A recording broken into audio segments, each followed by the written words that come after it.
Good morning बच्चों। Good morning, कैसे हो सब? सब बढ़िया। आज की क्लास स्टार्ट करें। प्रीवियस लेक्चर में कहाँ तक पढ़ा था? हमने गॉस लॉ के एप्लीकेशंस देख लिए थे, है ना। आज हम लोग पढ़ेंगे बच्चों इलेक्ट्रिक डाइपोल। जब डाइपोल पढ़ेंगे तो 2 पॉइंट्स पढ़ने पड़ेंगे। सबसे पहले वहां पे हम लोग उसके इलेक्ट्रिक फील्ड के बारे में बात करेंगे। देन उसी डाइपोल को एक यूनिफॉर्म इलेक्ट्रिक फील्ड में प्लेस करेंगे। उसके बाद वहां पे क्या क्या चेंजेस आएंगी, किन पॉइंट्स को हमें देखने की जरूरत होगी, वो देखेंगे हम लोग। देन हम लोग इलेक्ट्रोस्टैटिक पोटेंशियल एनर्जी की बात करेंगे। फिर हम लोग इलेक्ट्रोस्टैटिक पोटेंशियल की बात करेंगे। पोटेंशियल को जब पढ़ेंगे उसके बाद हम लोग पोटेंशियल और इलेक्ट्रिक फील्ड के रिलेशन को भी स्टैब्लिश करने के लिए सीखेंगे। ठीक है, तो जो पॉइंट्स मैंने बोले इन सभी को अब स्टार्ट किया जाए। सो रेडी, शुरू करें। बहुत बढ़िया, तो हम लोग अब स्टार्ट करते हैं। देखो वही पॉइंट सारे लिखे हुए हैं हमारे यहाँ पे। आज मैं जो पॉइंट्स कवर करने जा रहा हूँ, लास्ट में एक पॉइंट ऐड किया हुआ है कंडक्टर एंड इंसुलेटर। तो ये दो बस डेफिनेशंस होंगी और यहाँ पे मैं कंडक्टर के बारे में कुछ इंफॉर्मेशन आपको दूंगा जो कि इलेक्ट्रिक फील्ड, पोटेंशियल, इन सब से जुड़ी हुई होंगी और आपको क्वेश्चंस को सॉल्व करने में हेल्प करेंगी। ठीक है, तो स्टार्ट करते हैं बच्चों। सबसे पहले स्टार्ट कर रहे हैं हम लोग किससे? इलेक्ट्रिक डाइपोल से। तो इलेक्ट्रिक डाइपोल होता क्या है, ये पहला क्वेश्चन है हमारा। होता है ना। तो इलेक्ट्रिक डाइपोल है क्या? अगर कोई पूछे हमसे कि इलेक्ट्रिक डाइपोल है क्या, तो हम बोलेंगे हमारे पास अगर 2 इक्वल मैग्नीट्यूड के चार्जेस जो कि अपोजिट नेचर के हों, उन्हें अगर मैं बहुत ही स्मॉल डिस्टेंस पर प्लेस कर दूं, फिक्स कर दूं, तो वैसे केस में जो हमारा अरेंजमेंट बनता है उसे आप क्या कहते हो? इलेक्ट्रिक डाइपोल के नाम से जानते हो। तो मैं यहाँ पे क्या ले रहा हूँ? एक चार्ज ले रहा हूँ मैं माइनस क्यू, और दूसरा चार्ज मैंने क्या ले लिया यहाँ पे? Plus Q. और दोनों के बीच की डिस्टेंस को हमने यहाँ पे ट्वाइस ऑफ ए लिख दिया है। तो ये जो अरेंजमेंट है, इस अरेंजमेंट को हम क्या कहेंगे? It is called electric dipole. क्या ये पॉइंट क्लियर है? यहाँ पे एक चीज जरूर लिख देना बच्चों, 2a इज वेरी स्मॉल। ये है क्या हमारा? बहुत ही छोटा सा डिस्टेंस है। देखो इस 2a के जगह पर आप चाहते तो l ले सकते थे, d ले सकते थे, कोई गड़बड़ कहीं पे है ही नहीं। आप जो चाहो, it is totally your choice, आप आराम से ले सकते हो, किसी ने भी मना नहीं किया। ये लेने के पीछे एक छोटा सा रीजन होता है। बहुत जगह पे हम कैलकुलेशंस करते हैं डाइपोल को लेकर। तो जब डाइपोल से किसी दूसरे पॉइंट की डिस्टेंस को हम देखते हैं तो वो हम जनरली डाइपोल के मिड पॉइंट से लेते हैं, है ना। तो अगर आप मिड पॉइंट से लोगे ना, वैसे केस में मिड पॉइंट से दोनों चार्जेस की डिस्टेंस ए के बराबर हो जाएगी।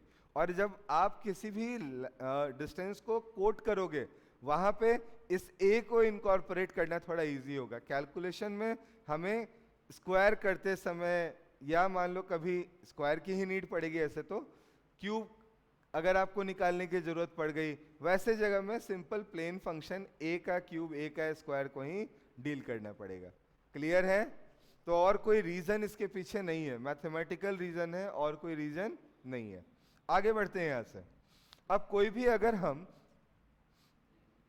कोई भी ऐसी इस तरीके की अरेंजमेंट की बात करते हैं, तो इसको डील करने के लिए, इसको फिजिक्स में यूज करने के लिए एक फिजिकल क्वांटिटी आनी चाहिए। तो यहाँ पे जो फिजिकल क्वांटिटी है उसे आप क्या कहते हो? उसे आप कहते हो इलेक्ट्रिक डाइपोल मोमेंट। क्या नाम देते हैं हम लोग बेटा? इलेक्ट्रिक डाइपोल मोमेंट का। इलेक्ट्रिक डाइपोल मोमेंट को हम रिप्रेजेंट करते हैं P से। और अगर P को देखो आप, तो P क्या है? एक वेक्टर क्वांटिटी है ना, दिख रहा है, एक वेक्टर बनाई है मैंने। तो इसके पास मैग्नीट्यूड भी होगा और इसके पास क्या होगा? डायरेक्शन भी होगा।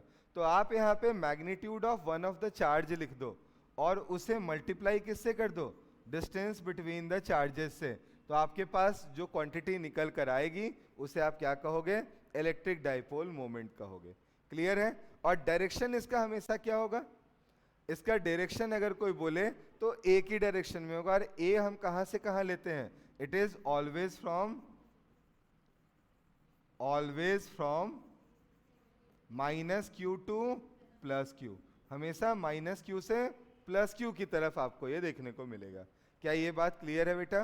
तो मैग्नीट्यूड और डायरेक्शन दोनों क्लियर है। अब अगर मान लो किसी अरेंजमेंट में मोर देन वन डाइपोल हो, अगर मोर देन वन डाइपोल हो, तब आप क्या करोगे? तब आप डाइपोल के क्वेश्चन को सॉल्व करते समय, डाइपोल मोमेंट निकालते समय क्या करोगे? सोच के देखो। डाइपोल मोमेंट क्या है? एक तरह की वेक्टर क्वांटिटी है, और वेक्टर क्वांटिटी में अगर मुझे 10-15 वेक्टर्स दिए हुए हों और मुझे उनका नेट इफेक्ट देखना हो, तो मैं क्या करूंगा? बहुत अच्छे बेटा, हम लोग वेक्टर सम करते आए हैं, यहाँ भी हम कुछ नया नहीं करेंगे, हम क्या करेंगे? वेक्टर सम करेंगे और अपने आंसर तक पहुंचेंगे। तो आई विल राइट हियर, मैं यहीं पे लिख दे रहा हूँ बेटा, यहाँ पे अगर मुझे पी नेट की नीड हुई तो पी नेट को आप क्या लिखोगे? It is P1 plus P2 plus P3 and so on up to Pn, जितना भी दिया हुआ हो उन सब का वेक्टर सम कर लोगे, आपको आपका नेट डाइपोल मोमेंट मिल जाएगा। क्लियर है? याद रखने की सबसे important point, 2a is very small, ये हमेशा याद रखना, ये दिमाग से कभी भी निकलना नहीं चाहिए। और ये जो दोनों चार्जेस हैं, ये दोनों चार्जेस फिक्स्ड हैं, फिक्स्ड नहीं रहेंगे तो क्या पॉजिटिव नेगेटिव एक दूसरे को अट्रैक्ट नहीं कर लेगा? कर लेगा ना। तो इसीलिए हम ये भी पॉइंट याद रखेंगे कि ये जो दोनों चार्जेस हैं, ये दोनों हमने फिक्स कर रखे हैं, और डायरेक्शन जो यहाँ पे डाइपोल मोमेंट का होगा वो माइनस क्यू से प्लस क्यू की तरफ होगा। डन है सभी का? तो हम लोग अब यहाँ से थोड़ा सा आगे बढ़ते हैं। अब हम लोगों को पढ़ना क्या क्या है? हम लोग को पढ़ना है electric field due to electric dipole, है ना। डाइपोल के कारण फील्ड के बारे में हमें बात करनी है। तो मैं सबसे पहले तो आपको एक डायग्राम दिखा देता हूँ। मान लो हमारे पास यहाँ पे एक माइनस क्यू चार्ज है और यहाँ एक प्लस क्यू चार्ज है, ठीक है। As I told you earlier, the distance between them is 2a। तो यहाँ पे 3 डिफरेंट पोजीशंस पे हमसे बेसिकली क्या पूछा जाता है? इलेक्ट्रिक फील्ड निकालने को बोला जाता है। अगर मैं उन तीनों पॉइंट्स की बात करूं तो वो तीनों पॉइंट्स आएंगे कैसे, तो और कहाँ कहाँ पे होंगे, इसको मैं अभी डायग्राम से आपको दिखा रहा हूँ। देखो, ये दोनों चार्जेस को मिलाने वाली लाइन हो गई। इस लाइन को आप क्या कहते हो? एक्सियल लाइन कहते हो। इसका सेंटर बीच में कहीं पे होगा, उस सेंटर के जस्ट सेंटर से पास कराते हुए हमने एक्सियल लाइन के क्या किया? एक परपेंडिकुलर लाइन ड्रॉ कर दिया। इसे आप क्या कहोगे? ये क्या कहलाएगा? Equatorial line. और एक रैंडम सा पॉइंट भी हमें कहीं पे लेने को बोला जा सकता है। ये हमारे पास मान लो एक कोई भी पॉइंट R है ना, R से नहीं कुछ और नाम दे देते हैं, है ना। मान लो यहाँ पे एक पॉइंट कोई A है, तो मैं इस A पॉइंट पे अगर फील्ड निकालना चाहता हूँ, तो वैसे केस में आप बोलोगे ना बेटा कि ये जो A है, ये जो A पॉइंट है हमारा, ये A पॉइंट सेंटर से क्या कर रहा है? कुछ थीटा एंगल फॉर्म कर रहा होगा। कर रहा है क्या? देखो यहाँ पे, क्या ये कोई थीटा एंगल फॉर्म कर रहा है? तो ऐसे में इस A पोजीशन पे, किसी रैंडम पोजीशन पे भी हमसे डाइपोल के कारण इलेक्ट्रिक फील्ड निकालने को बोला जा सकता है। तो इन तीनों के फॉर्मूले को मैं आपको यहाँ पे लिख के बता दे रहा हूँ। ये कौन सी लाइन थी हमारी? This one is axial line. Second one, ये कौन सी लाइन है हमारी? This one is equatorial line. और थर्ड हमारा एक रैंडम सा पॉइंट है। तो प्लीज कंसंट्रेट करना एक बार बोर्ड पे। सबसे पहले अगर मैं यहाँ पे एक्सियल लाइन की बात करूं, मैं यहाँ पे किसकी बात करूं? एक्सियल लाइन की। तो एक्सियल लाइन पे हमारा जो इलेक्ट्रिक फील्ड होगा, कोई भी रैंडम सा पॉइंट ले लेते हैं। मान लेते हैं ये पॉइंट है हमारा एक्सियल लाइन पे, इसको हम कोई बी पॉइंट के नाम से जान रहे हैं। मैं यहाँ पे इलेक्ट्रिक फील्ड निकालना चाह रहा हूँ, किस पॉइंट पे? इस बी पॉइंट पे, ठीक है।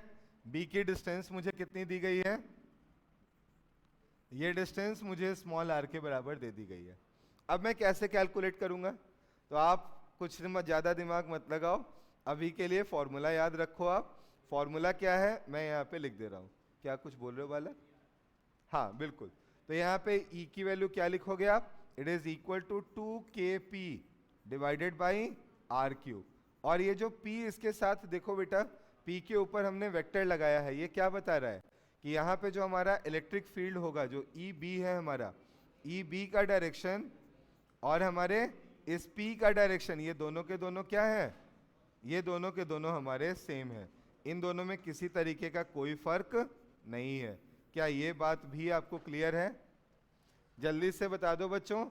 तो यहाँ पे हमने पहला एक्सियल लाइन लिया, यहाँ पे जो हमारा इलेक्ट्रिक फील्ड है ये है कितना, 2kp divided by R Q के बराबर होगा। यहाँ k आपका 1/4πε0 है। p की वैल्यू अभी आप पिछले स्लाइड में देख चुके हो, it is q multiplied by 2a, और r जो है आपका ये इस सेंट्रल पॉइंट से इस b पॉइंट की डिस्टेंस है। क्लियर है? दूसरे पॉइंट पे आते हैं, यहीं पे बेटा सेकेंड पॉइंट पे मैं यही लिखता हूं अब इक्वेटोरियल प्लाइन। मैं अब बात करने जा रहा हूं यहां पे किसकी, इक्वेटोरियल लाइन की। तो अगर मैं इक्वेटोरियल लाइन की बात करूं, यहां पे मैं एक रैंडम सा फिर से पॉइंट क्या मान लूं, कोई पॉइंट मान लेते हैं बेटा C, और मैं इलेक्ट्रिक फील्ड निकालना चाहता हूं कहां पे, इस C पॉइंट पे। तो जो आंसर होगा प्लीज देख लो बोर्ड पे, minus of KP divided by क्या होगा, R क्यूब के इक्वल होगा। क्यों इक्वल होगा, ये हम कैलकुलेट नहीं कर रहे, ठीक है, इसे अभी आप ध्यान में रख लो, ज्यादा बेहतर है। ऐसे इस पोजीशन पे इस माइनस क्यू के कारण अट्रैक्टिव फील्ड होगा, इस प्लस क्यू के कारण रिपल्सिव फील्ड होगा, और इन दोनों की नेट वैल्यू अगर आप देखो, एक फील्ड ये हो गया, दूसरा ये हो गया। बताओ वर्टिकल कंपोनेंट्स को कैंसिल आउट नहीं कर सकते हो, हॉरिजॉन्टल तो जुड़ जाएंगी ना। हॉरिजॉन्टल देखो क्या लेफ्टवर्ड आ जा रही हैं। ऐसे माइनस क्यू से प्लस क्यू किधर था आपका, टुवर्ड्स राइट था, लेकिन यहाँ पे हमें जो फील्ड मिल रहा है वो कैसा मिल रहा है, टुवर्ड्स लेफ्ट मिल रहा है। दैट्स वाई ये माइनस साइन जो है हमने यहाँ पे पुट इन किया है। क्लियर है? तो मैं यहाँ पे अगर इस फील्ड के सिर्फ डायरेक्शन की बात करूं तो EC कैप जो है हमारा ये किसके बराबर होने वाला है, EC cap is equal to minus of P cap. तो ये दोनों पॉइंट भी याद रहेंगे आपको। यहाँ पे इलेक्ट्रिक फील्ड हमेशा हमारे डाइपोल के पैरेलल है, यहाँ पे क्या है वो एंटी पैरेलल है, ये हमें याद होना चाहिए। देन अब इन दोनों का मिक्सचर है। देखो इसके मिक्सचर को सॉल्व करते कैसे हैं ये भी हल्का सा आपको आइडिया देता हूँ, क्योंकि प्रीवियस ईयर्स में एक बहुत ही प्यारा क्वेश्चन इसके इस बेसिक एस्पेक्ट पे आ गया था, जो कि मैं अब आपको यहाँ पे बताने जा रहा हूँ। ठीक है ना? तो ध्यान से देख लेते हैं ये थर्ड वाला। थर्ड जो पार्ट है हमारा, मैं यहाँ पे फील्ड निकालना चाह रहा हूँ at a point which is at distance r and at an angle theta। देखो जैसे ये A पॉइंट हमने लिया था ना, प्लीज देखना बच्चों बोर्ड पे, पेन छोड़ दो थोड़ी देर के लिए, इस पॉइंट को समझ लो एक बार, मजा आएगा फिर। बताओ अभी तक जो इससे पहले मैंने एस्पेक्ट बताया आपको, क्या बोला कि एक वेक्टर दिया हुआ है, दो वेक्टर दिया हुआ है, ऐसे बहुत सारे डाइपोल्स दिए हुए हैं, तो बहुत सारे वेक्टर्स हमें दिए हुए हैं। मुझे नेट चाहिए, तो नेट के लिए मैंने क्या किया, इंडिविजुअल जो वेक्टर्स थे उनका सम किया। जस्ट देखो यहाँ हमने यही लिखा था ना कि अगर मुझे पी नेट लिखना हो तो हम क्या करेंगे, इंडिविजुअल डाइपोल मोमेंट्स का सम करेंगे। अब अगर कहीं पे मुझे ऐसे वेक्टर को यूज करना हो जहां पे उसके परपेंडिकुलर डायरेक्शन और उसके अलोंग द लाइन डायरेक्शन का ज्यादा इंपॉर्टेंस हो, तो क्या हम एक वेक्टर को ब्रेक भी कर सकते हैं, रिजॉल्व भी कर सकते हैं ना। तो यहाँ पे जो हमारा वेक्टर है कुछ इस तरीके से है बेटा, ये हमारा P वेक्टर दिया हुआ है हमें, और पॉइंट जो गिवन है वो कहाँ है, वो यहाँ कहीं पे है ना, हाँ या ना। तो मैं इस बार क्या करूंगा, मैं इस वेक्टर को रिजॉल्व करूंगा। इस वेक्टर को मैं इस बार क्या करूंगा बेटा, मैं रिजॉल्व करूंगा। देखो ये एक कंपोनेंट हो गया, और यहीं पे हमने क्या किया, ये उसका दूसरा कंपोनेंट बना दिया। क्या बनाने में कोई दिक्कत है? अगर ये P है तो क्या मैं इस वाले कंपोनेंट को P cos थीटा कह सकता हूं, और दूसरा वाला कंपोनेंट क्या अपने आप यहाँ पे P sin थीटा बन गया क्या? से यस और नो। अब बताओ P cos थीटा के लिए ये जो रैंडम सा पॉइंट है, क्या ये एक्सियल पॉइंट हो गया? P sin थीटा के लिए क्या यही पॉइंट इक्वेटोरियल पॉइंट हो गया? हुआ या नहीं हुआ? आपका फायदा हो गया ना, हुआ या नहीं हुआ? अब हमें एक्सियल और इक्वेटोरियल ये दोनों के फॉर्मूले ऑलरेडी पता हैं। अब तो मुझे बस इन दोनों को यूज ही करना है ना, यूज करूंगा आंसर आएगा या नहीं आएगा, आएगा। तो बस उसी को यूज करके यहाँ पे आंसर लिख देते हैं। आप बताओ इक्वेटोरियल पॉइंट पे हमारा जो फील्ड होता है वो क्या जस्ट इलेक्ट्रिक फील्ड, वो हमारे डाइपोल मोमेंट के जस्ट अपोजिट होता है ना। वैल्यू क्या होती है, के पी, पी के जगह यहाँ क्या लिखना है, P sine theta divided by R cube, क्या यही वैल्यू आनी है। एक्सियल लाइन पे सेम डायरेक्शन होता है, यहाँ पे क्या मैं इसे 2 K P cos theta divided by R cube आराम से लिख सकता हूँ क्या।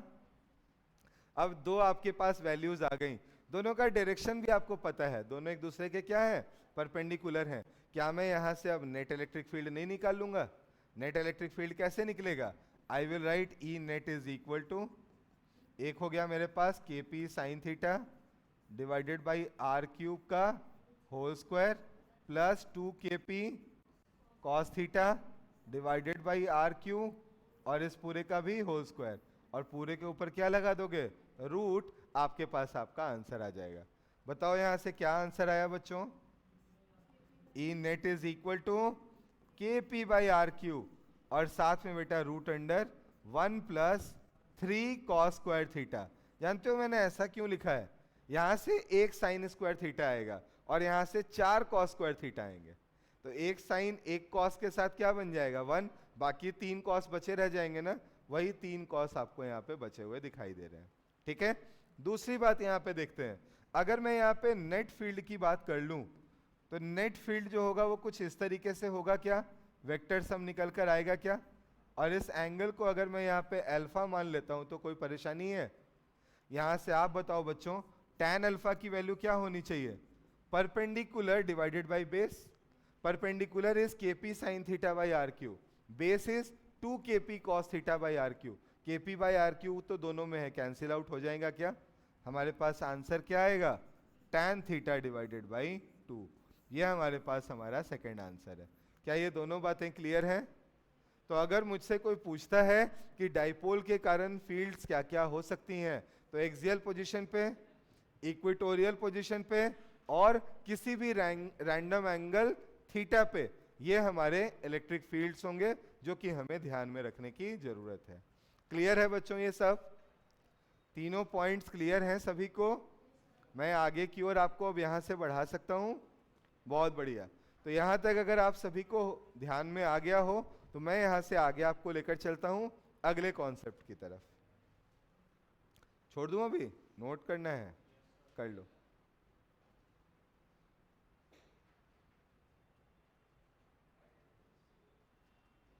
थोड़ा जल्दी नोट करो, सैटरडे को जनरली अटेंडेंस आप लोगों की डाउन दिखने लगती है।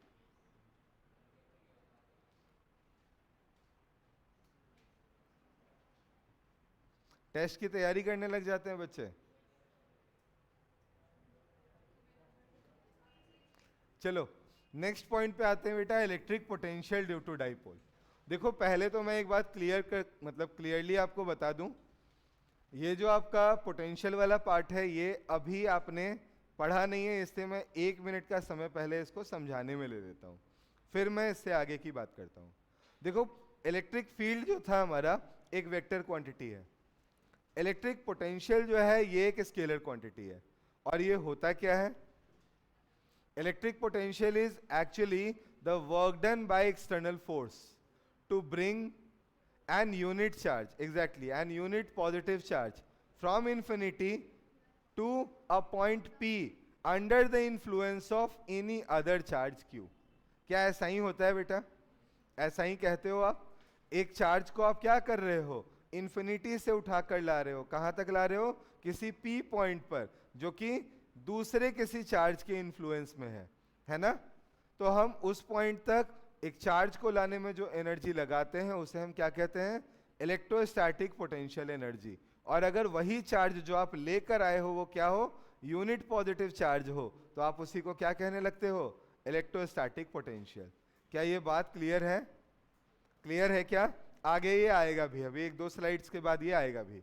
तो हम लोग उसी को यहाँ पे यूज कर रहे हैं और ये एक स्केलर क्वांटिटी है। तो अगर आप Q चार्ज के कारण कहीं पोटेंशियल लिखते हो and it will be equal to KQ by R, then minus Q charge के कारण उसी जगह पे पोटेंशियल क्या होगा, अगर डिस्टेंस सेम है तो minus of K Q by R, और दोनों का नेट वैल्यू क्या आएगा बेटा, it will be equal to 0। 0 क्यों आएगा, क्योंकि के क्यू बाई आर और minus K Q by R दोनों एक दूसरे को कैंसिल आउट कर लेंगे। क्या ये बात क्लियर है?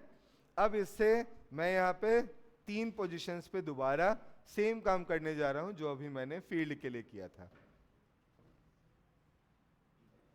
ये चार्ज है मेरे पास माइनस क्यू, यहाँ पे चार्ज क्या लिया है आपने, प्लस क्यू। डिस्टेंस हमने इनके बीच का 2a ले रखा है। अब दोबारा पोजीशंस की बात करने जा रहे हैं हम पोजीशंस के बारे में बात करते हैं। एक पोजीशन मान लो यहाँ पे कहीं पे माना मैंने a, जो कि एक्सियल लाइन पे था। लाइन भी बना दूं आपके रेफरेंस के लिए, आपको थोड़ी सी आसानी रहेगी। हाँ, आ जाते हैं वापस। ये पॉइंट है ये a, और यहां पे एक पॉइंट ले लिया बेटा b। अब मेरा आपसे सवाल है, b पॉइंट जो है ये माइनस क्यू और प्लस क्यू चार्ज से क्या इक्वल डिस्टेंस पे नहीं है या नहीं है? है। तो एक के कारण अगर minus of K Q by are हमारा पोटेंशियल होगा तो दूसरे के कारण क्या होगा, प्लस के क्यू बाई आर होगा ना। इसका मतलब क्या हुआ कि बी पॉइंट पे जो भी हमारा इक्वेटोरियल पॉइंट होगा उसके ऊपर जो पोटेंशियल होगा, जो नेट वैल्यू उसकी आएगी, वो हमेशा क्या होगी, 0 के बराबर।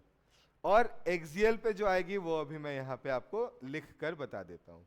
ठीक है, तो ध्यान से देखते हैं बेटा। यहाँ पे हम लोग लिखते हैं सबसे पहले v एट एक्सियल पोजीशन, और एक्सियल में भी मैं अभी किसके बारे में बात करने जा रहा हूँ, मैं बात करने जा रहा हूँ अभी सिर्फ और सिर्फ a पॉइंट की। ठीक है ना, तो मैं बात कर रहा हूँ यहाँ पे एक्सियल पोजीशन की।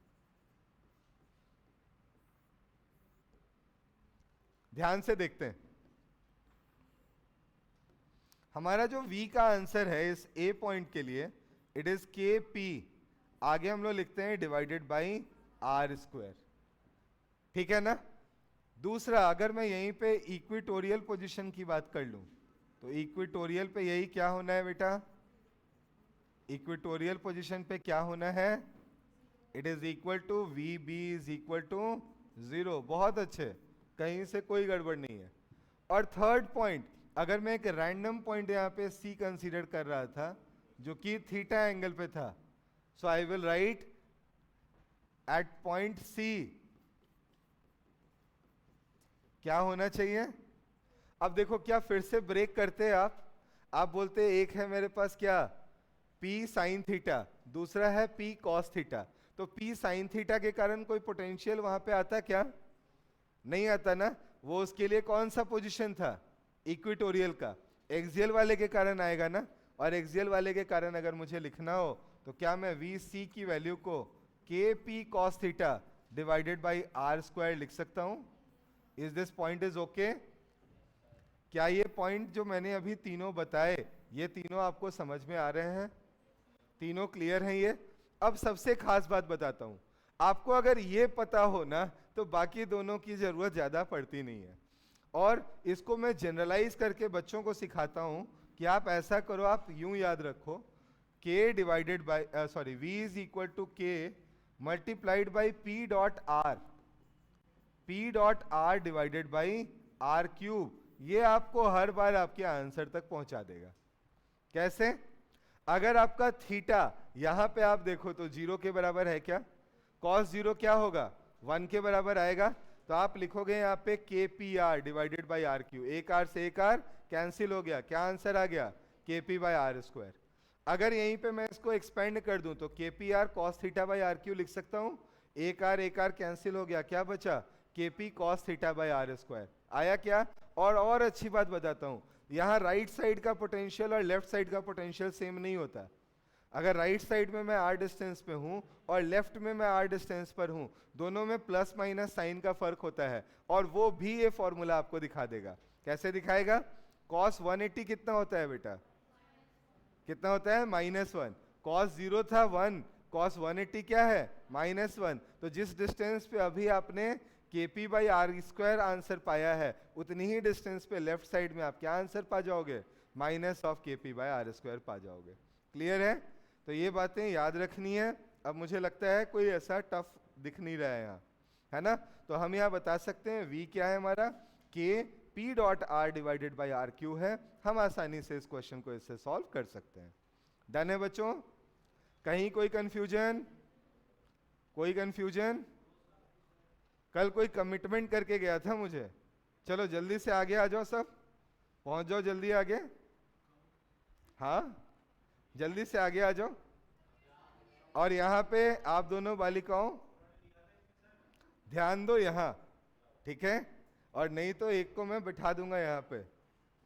चलो आगे बढ़ते हैं, हम आगे बढ़ते हैं यहाँ से नेक्स्ट पार्ट पे आते हैं बेटा। Electric dipole in uniform electric field की बात करते हैं, ठीक है।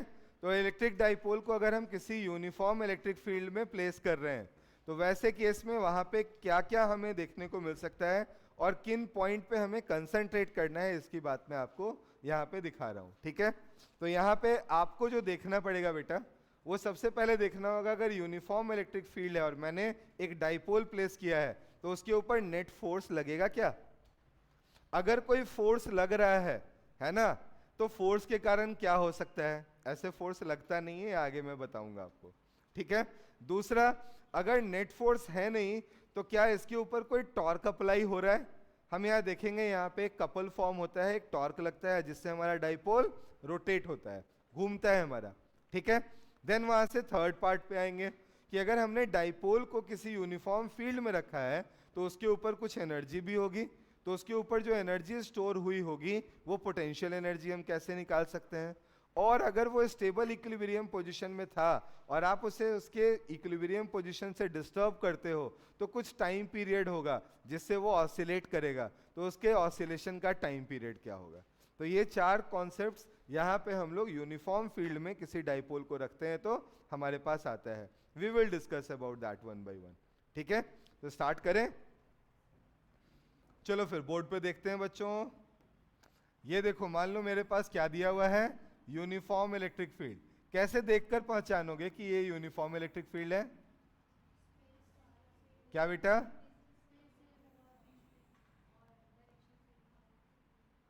हमने इसके बारे में पढ़ा है ना कि यहाँ पे यूनिफॉर्म फील्ड में क्या होगा, यहाँ पे जो फील्ड लाइंस हैं वो इक्विडिस्टेंट होंगी, पैरेलल होंगी और स्ट्रेट लाइन होंगी, है ना। तभी हम क्या बोलेंगे उसको, यूनिफॉर्म इलेक्ट्रिक फील्ड बोलेंगे। इनमें से एक भी कंडीशन अगर नहीं सेटिस्फाई हुआ तो आप क्या बोलोगे, फील्ड हमारा नॉन यूनिफॉर्म है, ठीक है। अब मैंने यहाँ पे क्या किया, एक डाइपोल को प्लेस कर दिया। ये एक, मान लो मैंने एक डाइपोल लिया और इस डाइपोल को इसके अंदर रख दिया है। यहाँ पे हमारे पास माइनस क्यू चार्ज है बेटा, ये माइनस क्यू चार्ज है, और यहाँ कहीं पे हमारे पास क्या है, प्लस क्यू चार्ज है। अगर ये फील्ड E के बराबर है तो फोर्स क्या हम Q इंटू ई लिख सकते हैं? लिख सकते हैं। तो आप देखकर मुझे बताओ, क्या यहाँ पे एक QE फोर्स राइटवर्ड और एक QE फोर्स लेफ्टवर्ड इसके ऊपर एक्ट करेगा क्या? और अगर फोर्स इक्वल मैग्नीट्यूड का है, अपोजिट डायरेक्शन में है, तो नेट फोर्स क्या हो गया, जीरो। तो पहला पॉइंट तो क्लियर हो गया हमारा। यहाँ पे एफ नेट क्या होने वाला है, F net is equal to zero. But tau net zero होगा क्या? आंसर है नहीं, यहाँ पे कपल फॉर्म होगा, है ना। अब एक बहुत प्यारा सा क्वेश्चन पूछते हैं, ये जो हमारा फोर्स कपल है और टॉर्क है, इन दोनों में कोई डिफरेंस भी है क्या? हम कभी इसको कपल बोलते हैं, कभी टॉर्क बोलते हैं, क्यों बोलते हैं, क्या फर्क है इन दोनों में? तो टॉर्क हमेशा लगेगा आपका कभी भी किसी भी किसके अबाउट लगेगा, एक एक्सिस के अबाउट लगेगा। एक्सिस के अबाउट ऑब्जेक्ट जो है वो रोटेट कर रहा होगा और वो एक्सिस वहां पे डिफाइंड होंगी। बट अगर मैं कपल की बात करता हूं, यहाँ पे वो एक्सिस डिफाइंड नहीं होती। ये फोर्स के पॉइंट ऑफ एप्लीकेशन पे डिपेंड करती है कि वो कपल किस एक्सिस के अबाउट रोटेट करने वाला है। आपने कोई डिफाइन तो किया नहीं है, यहाँ पे नहीं किया है ना। यहाँ पे अगर मैं इस लेंथ को 2a लेता हूं और इस एंगल को यहाँ पे थीटा से रिप्रेजेंट कर रहा हूं, तो बताओ हम क्या यहाँ से टॉर्क का कॉन्सेप्ट लगा के कपल की वैल्यू निकाल सकते हैं? ये 2a है बेटा, तो क्या इसे आप 2a cos थीटा कहोगे? ये आपके पास 2a sin थीटा होगा क्या? तो आपके कपल की वैल्यू यहाँ पे क्या हो जाएगी, मैं लिखूंगा one of the force that is Q into E multiplied by perpendicular distance between them that is 2a sin theta. और क्या Q इंटू 2A को हम आसानी से P लिख सकते हैं? तो हमारे पास यही क्या बन जाएगा, फॉर्मूला बन जाएगा बेटा, PE साइन थीटा। तो ये याद रखने का पॉइंट था। मैंने कपल थोड़ा सा आपको बता दिया क्योंकि इसका कहीं आगे चल के भी जरूरत आपको पड़ सकता है। जब हम मैग्नेटिक्स पढ़ेंगे, क्लासिकल मैग्नेटिज्म पढ़ रहे होंगे, या हम लोग किसी कॉइल को किसी यूनिफॉर्म इलेक्ट्रिक फील्ड में प्लेस करेंगे, तो यूनिफॉर्म मैग्नेटिक फील्ड में प्लेस करेंगे, वैसे केस में भी हमें कपल की जरूरत पड़ सकती है, वहां भी ये फोर्सेस को देखने की नीड पड़ सकती है। तो अब मैं नीचे समरी के फॉर्म में सारे फॉर्मूले लिख रहा हूं अब एक-एक करके। सबसे पहले फर्स्ट फॉर्मूला लिख रहा हूं। अगर मुझे ऐसे किसी भी केस में टॉर्क निकालने की नीड हो गई, तो टॉर्क कैसे निकालेंगे हम? टॉर्क के लिए फॉर्मूला होगा हमारे पास tau is equal to P cross E। अब इसके मैक्सिमम वैल्यू की बात करें तो टाउ की मैक्सिमम वैल्यू कितनी होगी? It will be equal to P। और टाउ जो है हमारा, टाउ की वैल्यू 0 कब होगी बेटा? दो कंडीशंस में।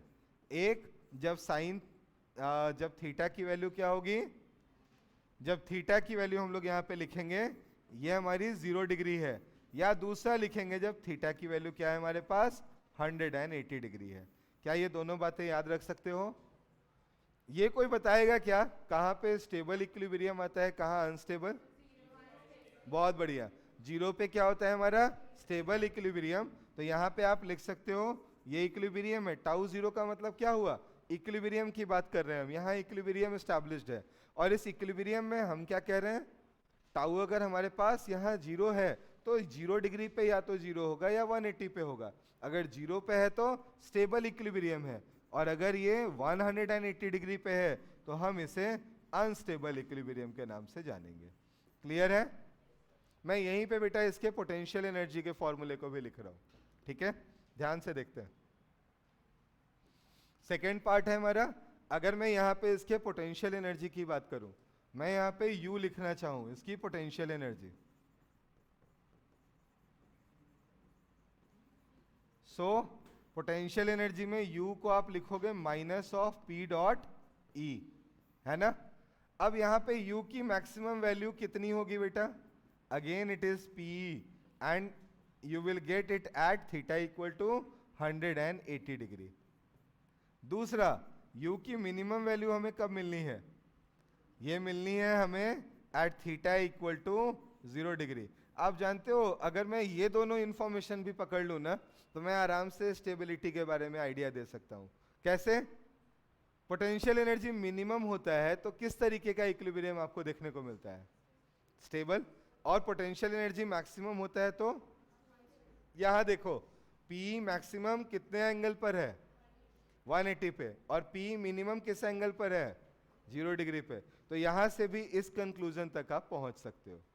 अब आते हैं यहाँ के थर्ड पॉइंट पे बेटा। थर्ड पॉइंट को अच्छे से समझते हैं। थर्ड मैंने बोला था कि यहाँ हम टाइम पीरियड के बारे में बात कर सकते हैं। तो टाइम पीरियड की जरूरत कब पड़ती है टाइम पीरियड कैलकुलेशन की? SHM याद है क्या पढ़ाया था कि अगर कोई भी अरेंजमेंट आपने लिया है और वो स्टेबल इक्विलिब्रियम में है और उसकी स्टेबिलिटी को आप डिस्टर्ब करते हो, आप हल्का सा उसको पुश करते हो जिससे उसकी स्टेबिलिटी डिस्टर्ब हो जाए, तो वहां एक रीस्टोरिंग फोर्स लगता है अगर हम डिस्प्लेसमेंट की बात कर रहे हैं तो। और अगर एंगुलर डिस्प्लेसमेंट की बात कर रहे हैं तो टॉर्क लगता है रीस्टोरिंग वाला, जो कि उसको उसके ओरिजिनल पोजीशन पे लाना चाहता है। होता है ऐसा? अगर मैं इन दोनों पॉइंट्स को कंसीडर करूं तो यहाँ पे मैं इस डाइपोल को बिल्कुल इस फील्ड के पैरेलल रख दूं और पैरेलल रखने के बाद हल्का सा इसे डिस्प्लेस कर दूं, तो क्या इसके ऊपर भी टॉर्क लगना चाहिए? लगेगा। टॉर्क की वैल्यू होगी कितनी? थर्ड में यहाँ पे टाइम पीरियड के कैलकुलेशन की बात कर रहा हूं बेटा। और यहाँ पे मैं कह क्या रहा हूं?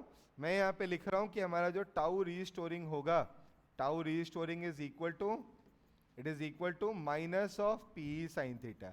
यही होगा ना? से यस और नो। टाउ बोलते तो P sine theta, tau restoring है तो क्या हो गया? Minus P sine theta. अब थीटा अगर बहुत छोटा है तो मैं टाउ को आराम से I अल्फा लिखूंगा, और राइट हैंड साइड में क्या मेरे पास माइनस ऑफ P थीटा है? यहां से क्या आप आराम से थीटा बाई अल्फा की वैल्यू निकाल सकते हो? इसको आप बोलोगे I डिवाइडेड बाई P, और अगर ये I डिवाइडेड बाई P आपको मिल गया, आगे का आंसर टफ है क्या आपके लिए? से यस और नो?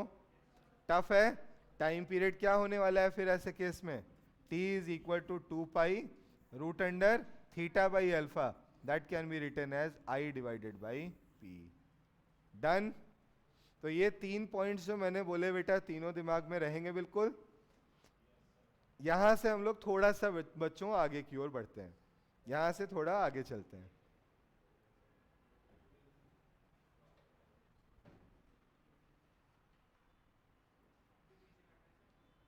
क्या हुआ बालक?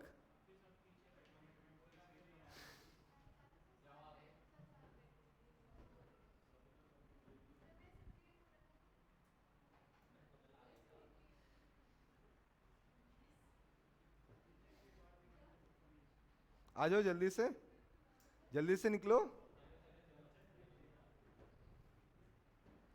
चलो फिर आगे बढ़ते हैं बच्चों, आगे बढ़ते हैं ऐसे।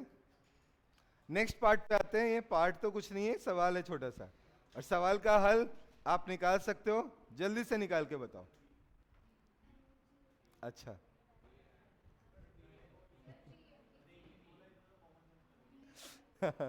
देखो इलेक्ट्रिक डाइपोल है, क्या है हमारा? अलाइन था किससे? यूनिफॉर्म इलेक्ट्रिक फील्ड से। तो पहले उसके पास एनर्जी कितनी थी? माइनस ऑफ पी के बराबर थी। आपने 90 डिग्री से उसे रोटेट कर दिया, 90 डिग्री से क्या कर दिया? रोटेट कर दिया। तो अब उसके पास एनर्जी कितनी हो गई होगी? 0 हो गई होगी क्या? cos 90 is what? 0। तो 0 फाइनल वाली एनर्जी हो गई। इनिशियल एनर्जी कितनी थी? Minus of P. क्या आगे का आंसर टफ है क्या हमारे लिए? u final is 0 and u initial was equal to minus of p। So आप आराम से डेल्टा u निकाल सकते हो, निकाल सकते हो। It is equal to p। Tough है क्या? और यही क्या work done by external force रहा होगा? से यस और नो? क्या हो गया? कोई कंफ्यूजन? डायमेंशन से? हाँ बेटा बिल्कुल, बहुत बढ़िया। डायमेंशन से भी बता सकते थे।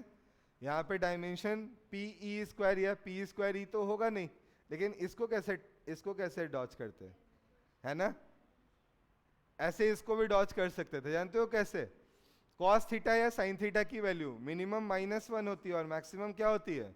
1 होती है ना? इसका मतलब आंसर जो है ज्यादा से ज्यादा 2p हो सकता था, और कम से कम क्या हो सकता था? -2p हो सकता था। इससे तो और कुछ ज्यादा या कम हो ही नहीं सकते थे, है ना? तो इससे भी आप आंसर कर सकते थे। आगे बढ़ते हैं, हम लोग आते हैं बेटा अब यहाँ से सेकेंड पार्ट में, जो कि आपके एनसीईआरटी का सेकेंड चैप्टर है क्लास 12 का, इलेक्ट्रोस्टैटिक पोटेंशियल एंड कैपेसिटेंस, है ना? तो उसके हम लोग फर्स्ट टॉपिक को आज ले रहे हैं। कैपेसिटेंस को हम लोग क्या करेंगे? नेक्स्ट क्लास में लेंगे, ठीक है? तो हम लोग स्टार्ट करते हैं बेटा इलेक्ट्रोस्टैटिक पोटेंशियल एनर्जी से। ध्यान से सुन लो एक बार, जो मैं बात बोलने जा रहा हूँ ना बहुत ही मजेदार है, और दिमाग में एक बार सेट हो गई तो इसके सवाल कैसे भी आए आप आराम से कर लोगे। पहली चीज बहुत इजी है कि अगर मान लो यहाँ पे एक क्यू चार्ज रखा हुआ है और मैं इसके इन्फ्लुएंस में एक दूसरे स्मॉल क्यू चार्ज को लेकर आना चाहता हूँ, है ना? और मैं इससे उसे कितने डिस्टेंस पे लाना चाहता हूँ? किसी r डिस्टेंस तक लेकर आना चाहता हूँ। ये मान लो कोई पॉइंट P है, मैं यहाँ तक इसे लाना चाहता हूँ, पहले से ये इन्फिनिटी पे था। तो इसके लिए मुझे कुछ काम करना पड़ेगा।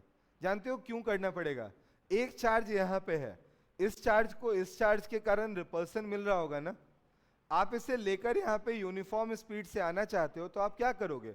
एक फोर्स लगाओगे उसके अगेंस्ट, और वो जो फोर्स लगेगा वो फोर्स इसको धीरे धीरे क्या होगा? इस पोजीशन तक लेकर आएगा।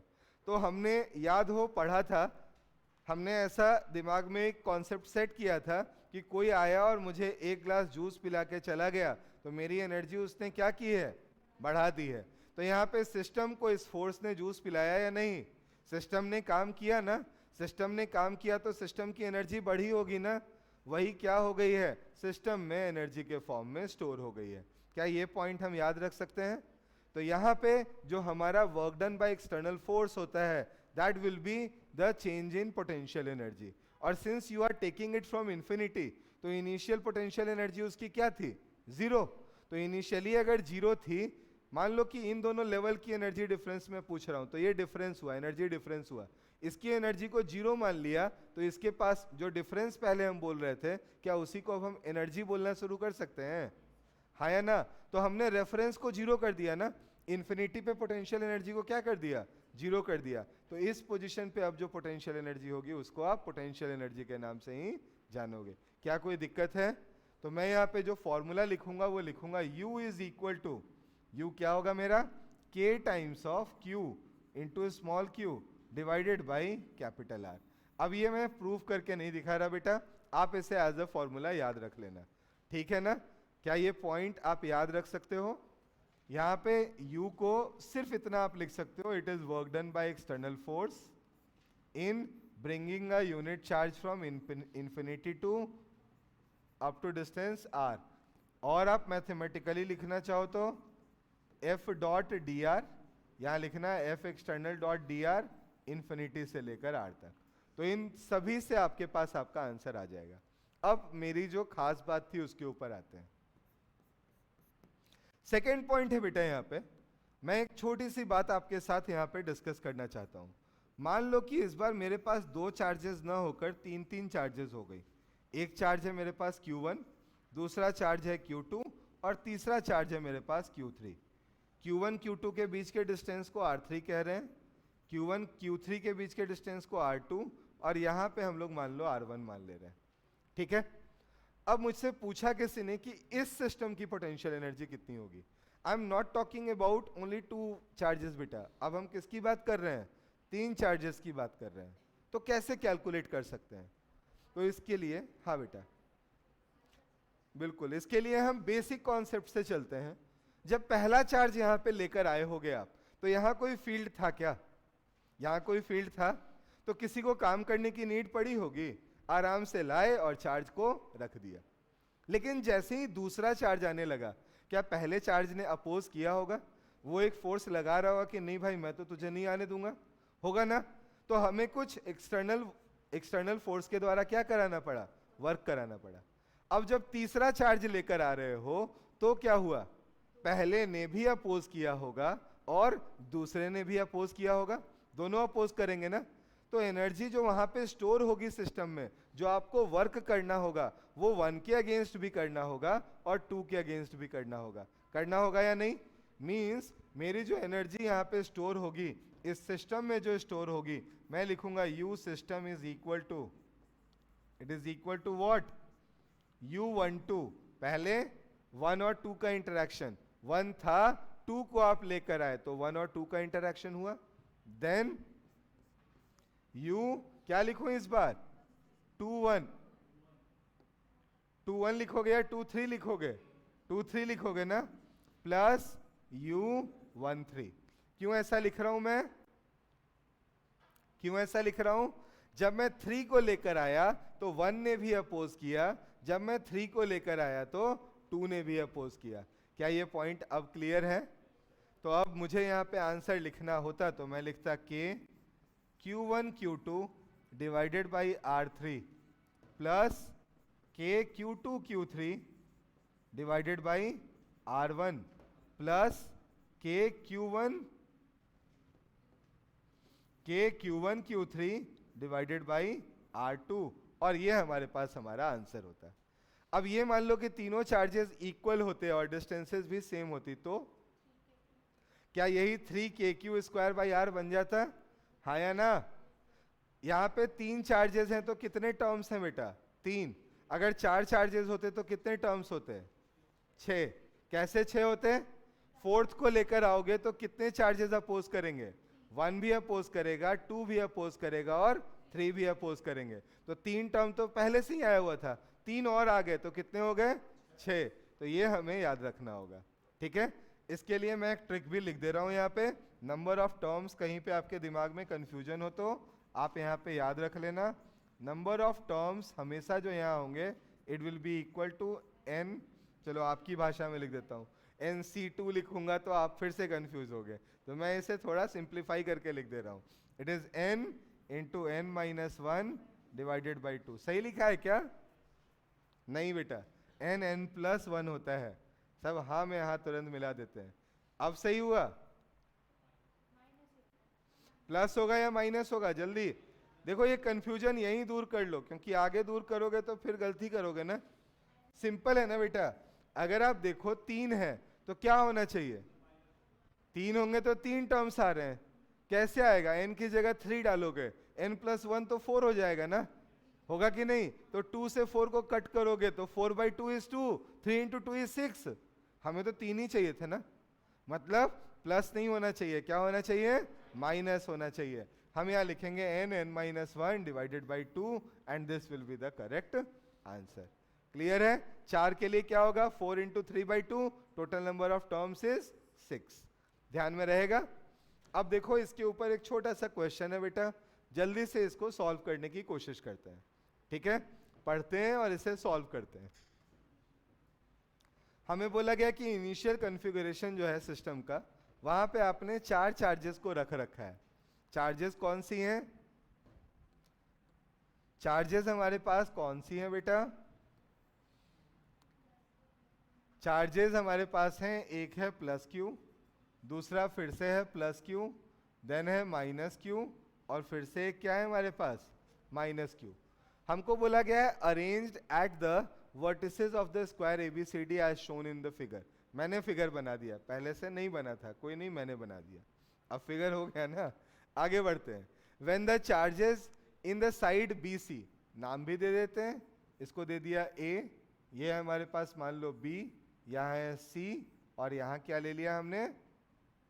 यहाँ ले लिया हमने D, है ना। तो हमने ये 4 चार्जेस ले लिए हैं यहाँ पे, A B C D। मुझे बोला गया कि जो हमारे BC पे रखा हुआ है, ये जो BC पे रखा हुआ है, इन दोनों को एक्सचेंज कर देना है, इंटरचेंज कर देना है एक दूसरे के साथ। कैसे करोगे? तो आपके पास एक तुरंत इसी का दूसरा अरेंजमेंट यहीं पे बन के चला आएगा। आप बोलोगे इस बार क्या हुआ? हमारे पास यहाँ पे B पॉइंट पे माइनस क्यू चार्ज आ गया, यहाँ पे हमारे पास प्लस क्यू चार्ज आ गया, इस जगह पे अभी भी माइनस क्यू है हमारे पास, और यहाँ क्या है? प्लस क्यू है। ठीक है, ये हमारा कौन सा अरेंजमेंट था? इनिशियल। और ये कौन सा अरेंजमेंट हो गया हमारा? This one is our final arrangement. अब मुझसे बोला गया कि इस पूरे के पूरे प्रोसेस में हमारे पास एनर्जी का क्या एक्सचेंज हुआ होगा, हमें बताना है। तो आपका काम क्या है? आप बस दोनों टाइम पे इसकी पोटेंशियल एनर्जीज लिख लो, तो क्या आपका आंसर अपने आप निकल के चला आएगा? हाँ या ना? अब पोटेंशियल एनर्जी लिखते कैसे हैं, मैं लिखने का इन डायग्राम्स में भी आपको तरीका बताता हूं। इन दोनों चार्ज का इंटरेक्शन, इन दोनों चार्ज का इंटरेक्शन, इन दोनों चार्ज का इंटरेक्शन, इन दोनों चार्ज का इंटरेक्शन, फिर इन दोनों का इंटरेक्शन और इन दोनों का इंटरेक्शन। क्या इतने ही इंटरेक्शंस पॉसिबल हैं? आप देखो, 4 हो गए आपके साइड्स और 2 क्या हो गए आपके डायगोनल्स। इसी क्या क्रॉस हो रहा है ना। क्या आप आंसर लिखना मुश्किल है? एक देखो, क्यू क्यू का इंटरेक्शन, क्यू माइनस क्यू का इंटरेक्शन, क्यू माइनस क्यू का इंटरेक्शन, और क्यू माइनस क्यू का इंटरेक्शन, यही है ना। तो 2 पॉजिटिव वाले और 2 क्या हो गए बेटा? नेगेटिव वाले हो गए ना। तो मैं यहाँ पे अगर U इनिशियल लिखना चाहूं तो मैं लिखूंगा 2kq² divided by distance A with plus sign, और दूसरा मैं लिख दूंगा इसी को क्या करूंगा? With minus sign. पहला काम हो गया। अब डायगोनल्स की बात करो, डायगोनल्स में दोनों जगह नेगेटिव ही आएगा क्या? तो आप नेक्स्ट लिखोगे -2kq² डिवाइडेड बाई √2a। क्या ये हमारी इनिशियल एनर्जी है? ये दोनों तो कैंसिल ही होने वाली है ना। हमारे पास आएगी -2kq² डिवाइडेड बाई √2a। आगे की बात करते हैं। अब जब इंटरैक्शन हुआ तो ये देखो, ये एक नेगेटिव, ये भी नेगेटिव, ये भी नेगेटिव और ये भी नेगेटिव, चारों नेगेटिव हो गए क्या? इन दोनों की बात करो तो ये पॉजिटिव और ये पॉजिटिव, ऐसा हुआ है क्या? तो आपके पास अब जो एनर्जी हुई है U फाइनल, ये कितनी है? -kq² divided by A plus twice of kq² divided by √2a। क्या हाँ या ना? सही है या नहीं है? अब क्या दोनों का डिफरेंस निकालकर आंसर नहीं लिख दोगे? मुश्किल है सवाल सॉल्व करना?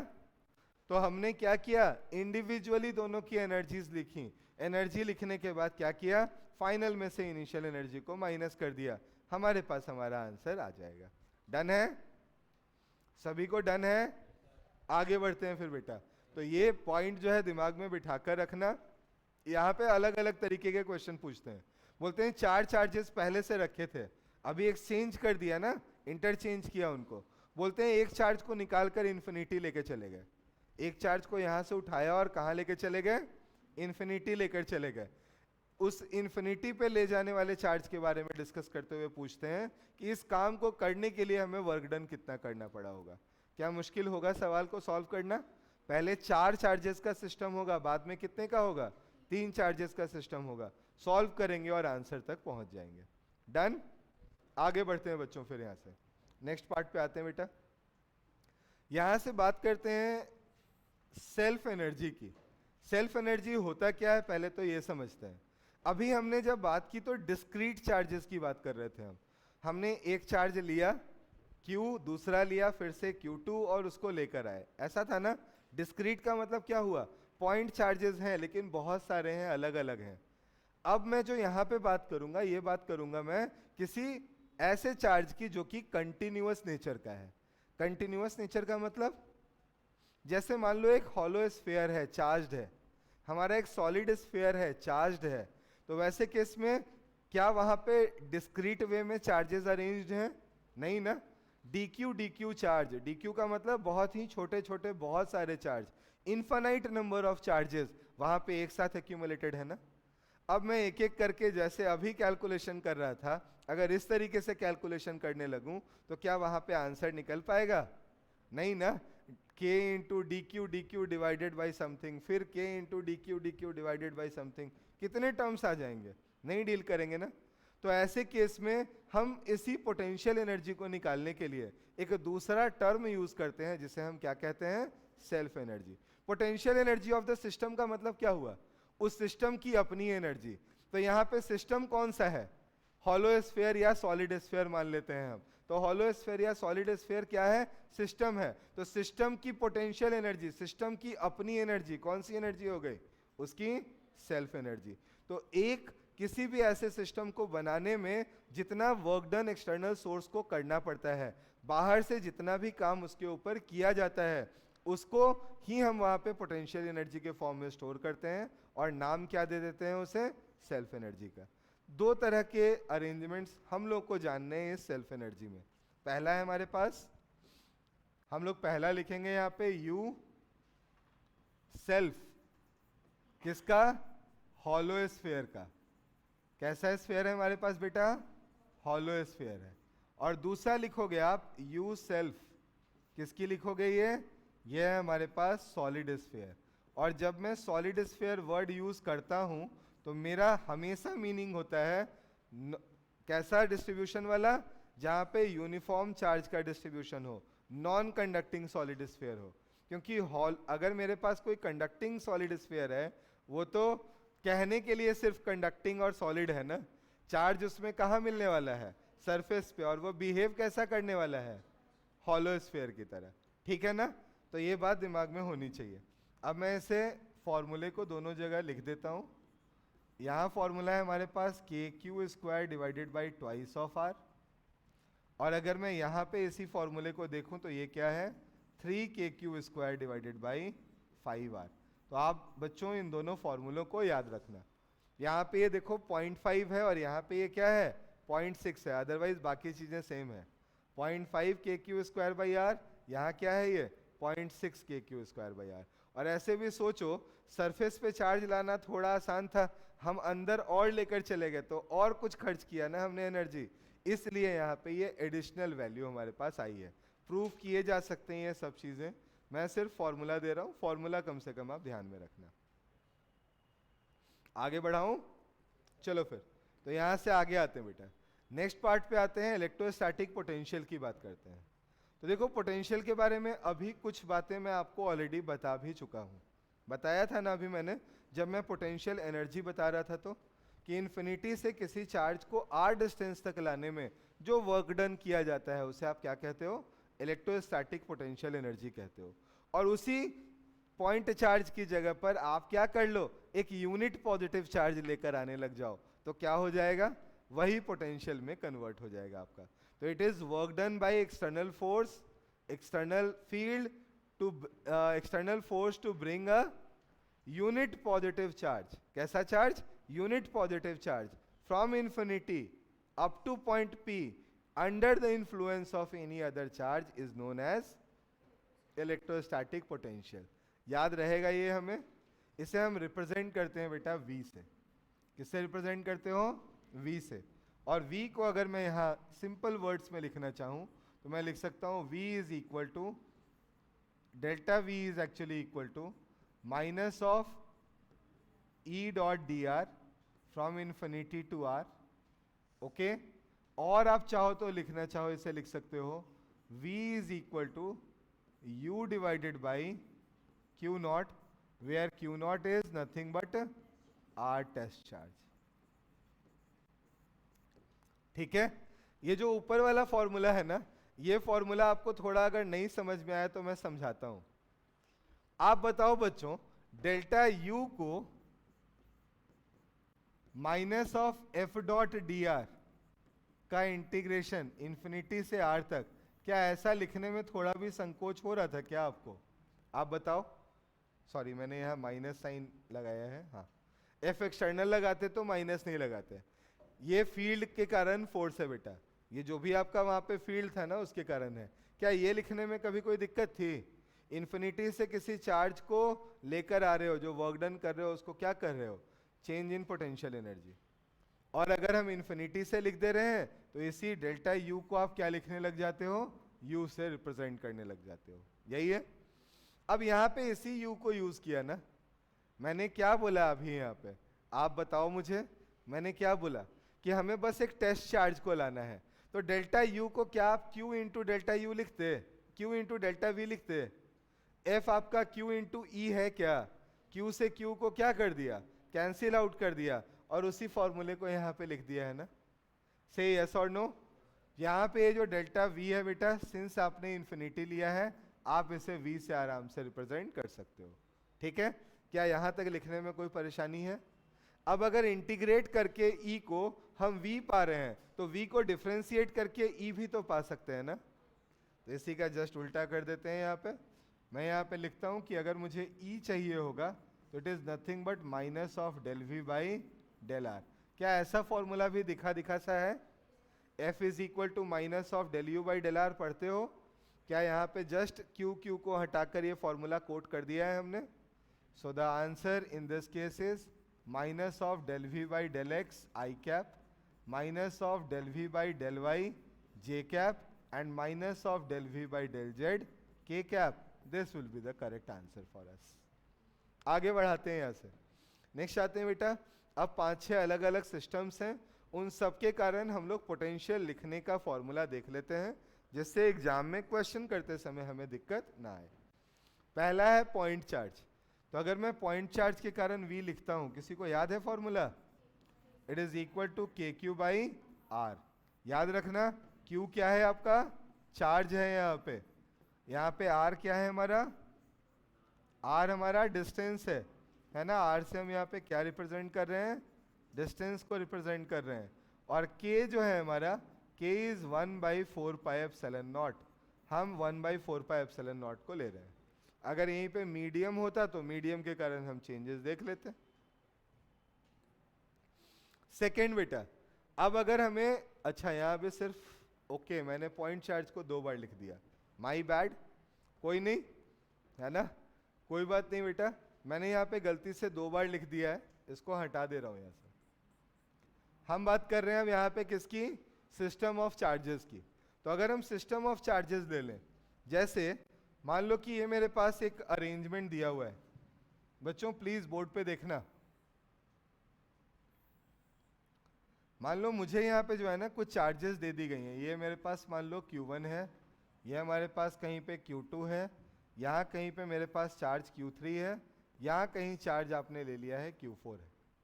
मुझसे बोला गया है कि यहाँ पे आप पोटेंशियल निकाल कर बताओ, इस O पॉइंट पे आप क्या करो, आप पोटेंशियल निकाल कर बताओ। तो मैं पहला काम यहाँ क्या करता, मैं फर्स्ट क्या करता, मैं यहाँ पे Q1 को मिला दे रहा हूँ, ये हमारा Q2 है, यहाँ हमने क्या किया, Q3 को मिक्स करा दिया, यहाँ हमने Q4 को मैच करा दिया। अब आप लोग मुझे बताओ बच्चों, अगर ये डिस्टेंस R3, ये डिस्टेंस R2, ये डिस्टेंस R1 और ये R4 है, तो सिंस पोटेंशियल हमारा किस तरीके का क्वांटिटी है, एक स्केलर क्वांटिटी, क्या इस बार हमें कोई डायरेक्शन के बारे में सोचने की नीड है? नहीं है। अगर Q चार्ज है, R डिस्टेंस पे रखी है, पोटेंशियल निकाल सकते हैं ना, तो हम आराम से पोटेंशियल कैलकुलेट करेंगे।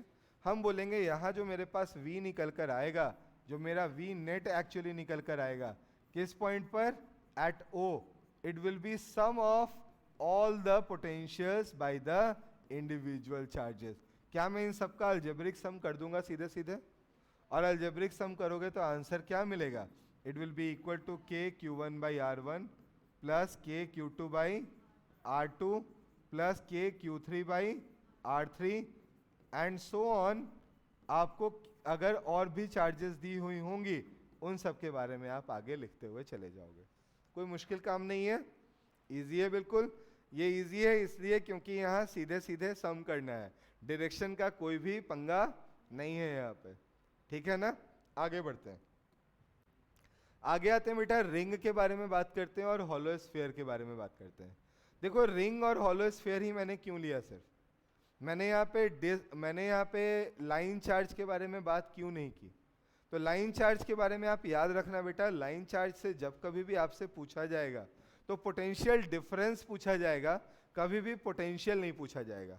अब इन दोनों में फर्क क्या है, फर्क ये है कि पोटेंशियल किसी एक पॉइंट से जुड़ी हुई बात हो गई, और पोटेंशियल डिफरेंस का मतलब हो गया हम दो पॉइंट्स के बीच के कंपैरिजन के बारे में बात कर रहे हैं, ठीक है ना। तो यहाँ पे लाइन चार्ज के कारण कभी भी पोटेंशियल डिफरेंस आएगा, कभी भी पोटेंशियल पूछा नहीं जाएगा, इसलिए मैंने यहाँ मेंशन नहीं किया है। अब रिंग की बात करते हैं। रिंग के कारण दो पोजीशंस हैं जहाँ पे आप जनरली इंटरेस्टेड होते हो, जहाँ पे आप निकालना चाहते हो अपनी वैल्यूज को। एक है इसके सेंटर पे, है ना, और दूसरा कहाँ है बेटा, सेकेंड अगर मैं निकालूं तो दूसरा होता है इसके एक्सियल पॉइंट पे। तो मैं दोनों जगह पे आपको कैलकुलेट करके दिखा देता हूं।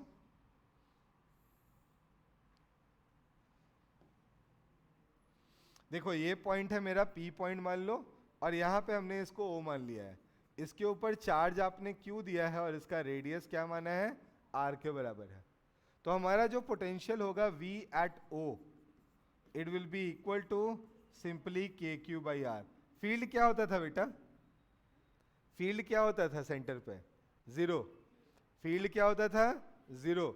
ये क्या आ रहा है, KQ बाई R। क्यों आ रहा है ऐसा, रीजन क्या है इसके पीछे, रीजन बहुत ही सिंपल है। क्या है रीजन, ये स्केलर क्वांटिटी है, तो सबको क्या करना है, अगर आप DQ चार्जेस ले भी रहे हो तो उन सब के कारण आने वाले पोटेंशियल्स को आपको सम करना है और नेट वैल्यू लिख देना है। उसको जानते हो, सीज कर लिया जाएगा। डिसिप्लिन वाला स्लाइड नहीं देखा था, अच्छा वही तो, नहीं उठाना है ना, उसको कहाँ डालना है, अच्छा चलो। तो आते हैं यहाँ पे सेकेंड पॉइंट पे, हम बात करते हैं यहाँ से किस डिस्टेंस पे बेटा, x डिस्टेंस की बात करते हैं, और इसके रेडियस को आप यहाँ पे क्या मान रहे हो, r मान के चल रहे हो। तो बताओ यहाँ पे भी इस चार्ज, ये जो चार्ज का पूरा रिंग है, यहाँ पे मान लो इस बोर्ड को एक रिंग जैसा ट्रीट कर लो थोड़ा, ठीक है। ये क्या है आपका, आयताकार है, ये रेक्टेंगुलर है, हम सर्कल की बात कर रहे हैं। मान लो यहाँ मैंने एक सर्कल बना दिया है, वहां से सेंटर से इस कैमरे वाले पोजीशन की बात कर लेते हैं।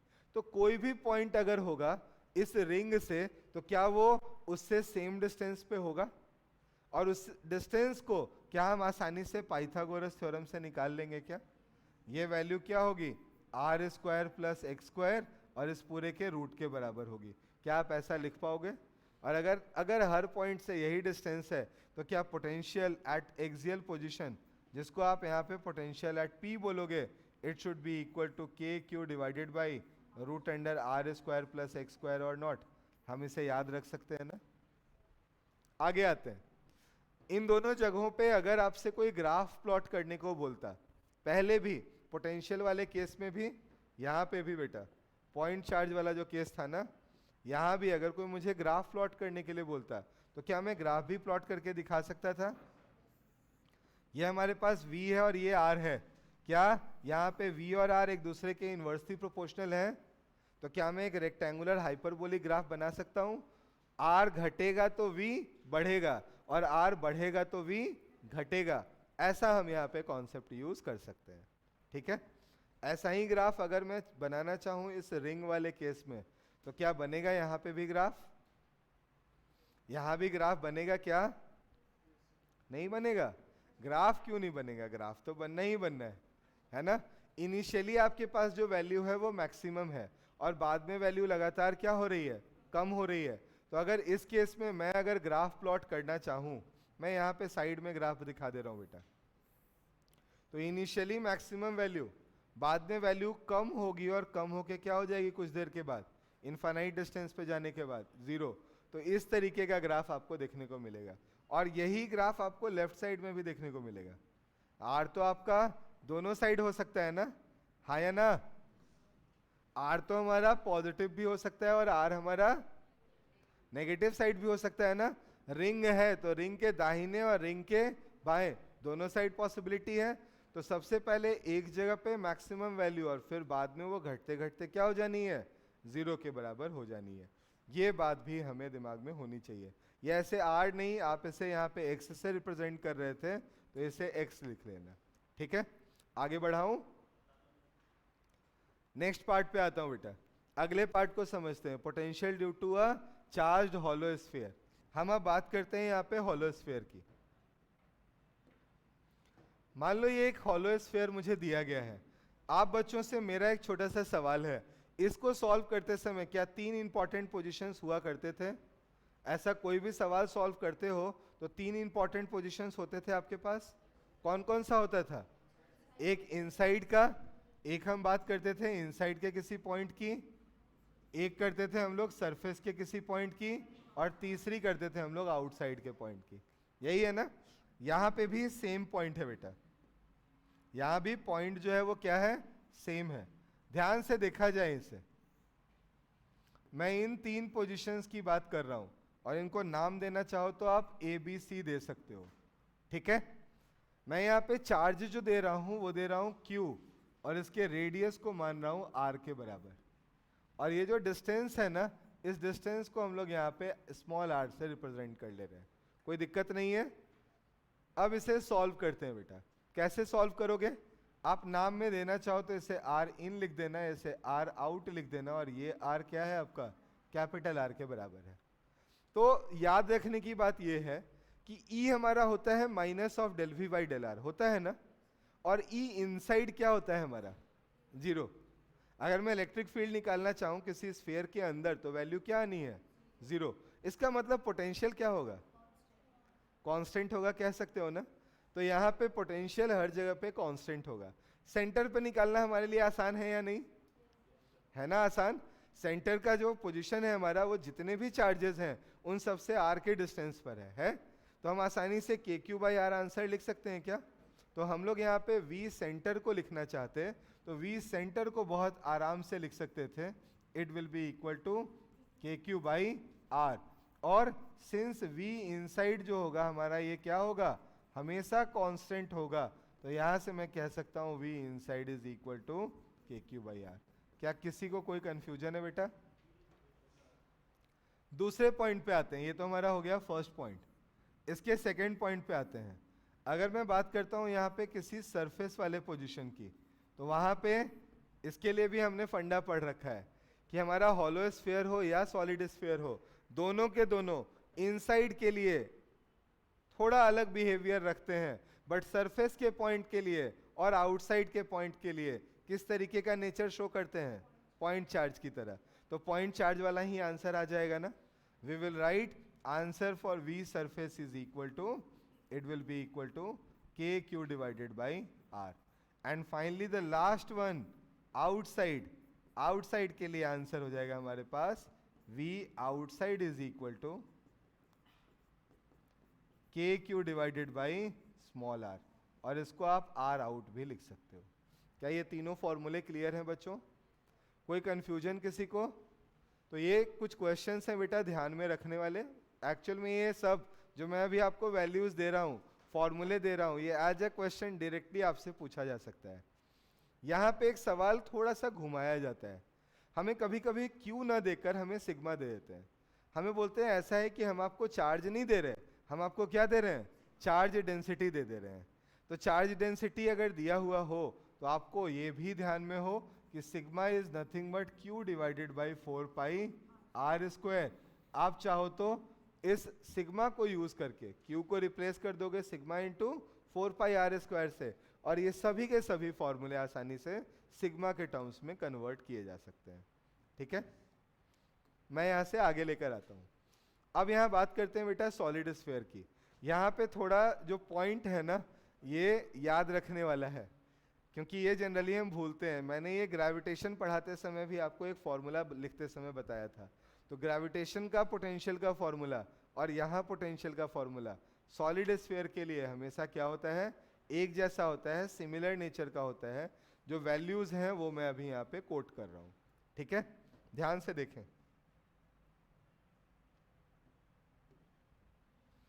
ये मान लो मेरे पास एक स्फीयर दिया हुआ था, ठीक है, सॉलिड स्फीयर है, और आप समझ चुके होंगे हम बात कर रहे हैं तो किसकी बात कर रहे हैं? हम बात कर रहे हैं नॉन कंडक्टिंग की, कंडक्टिंग वाले की बात नहीं कर रहे।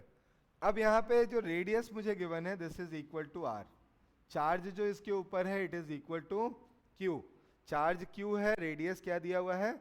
आर के बराबर दे रखा है।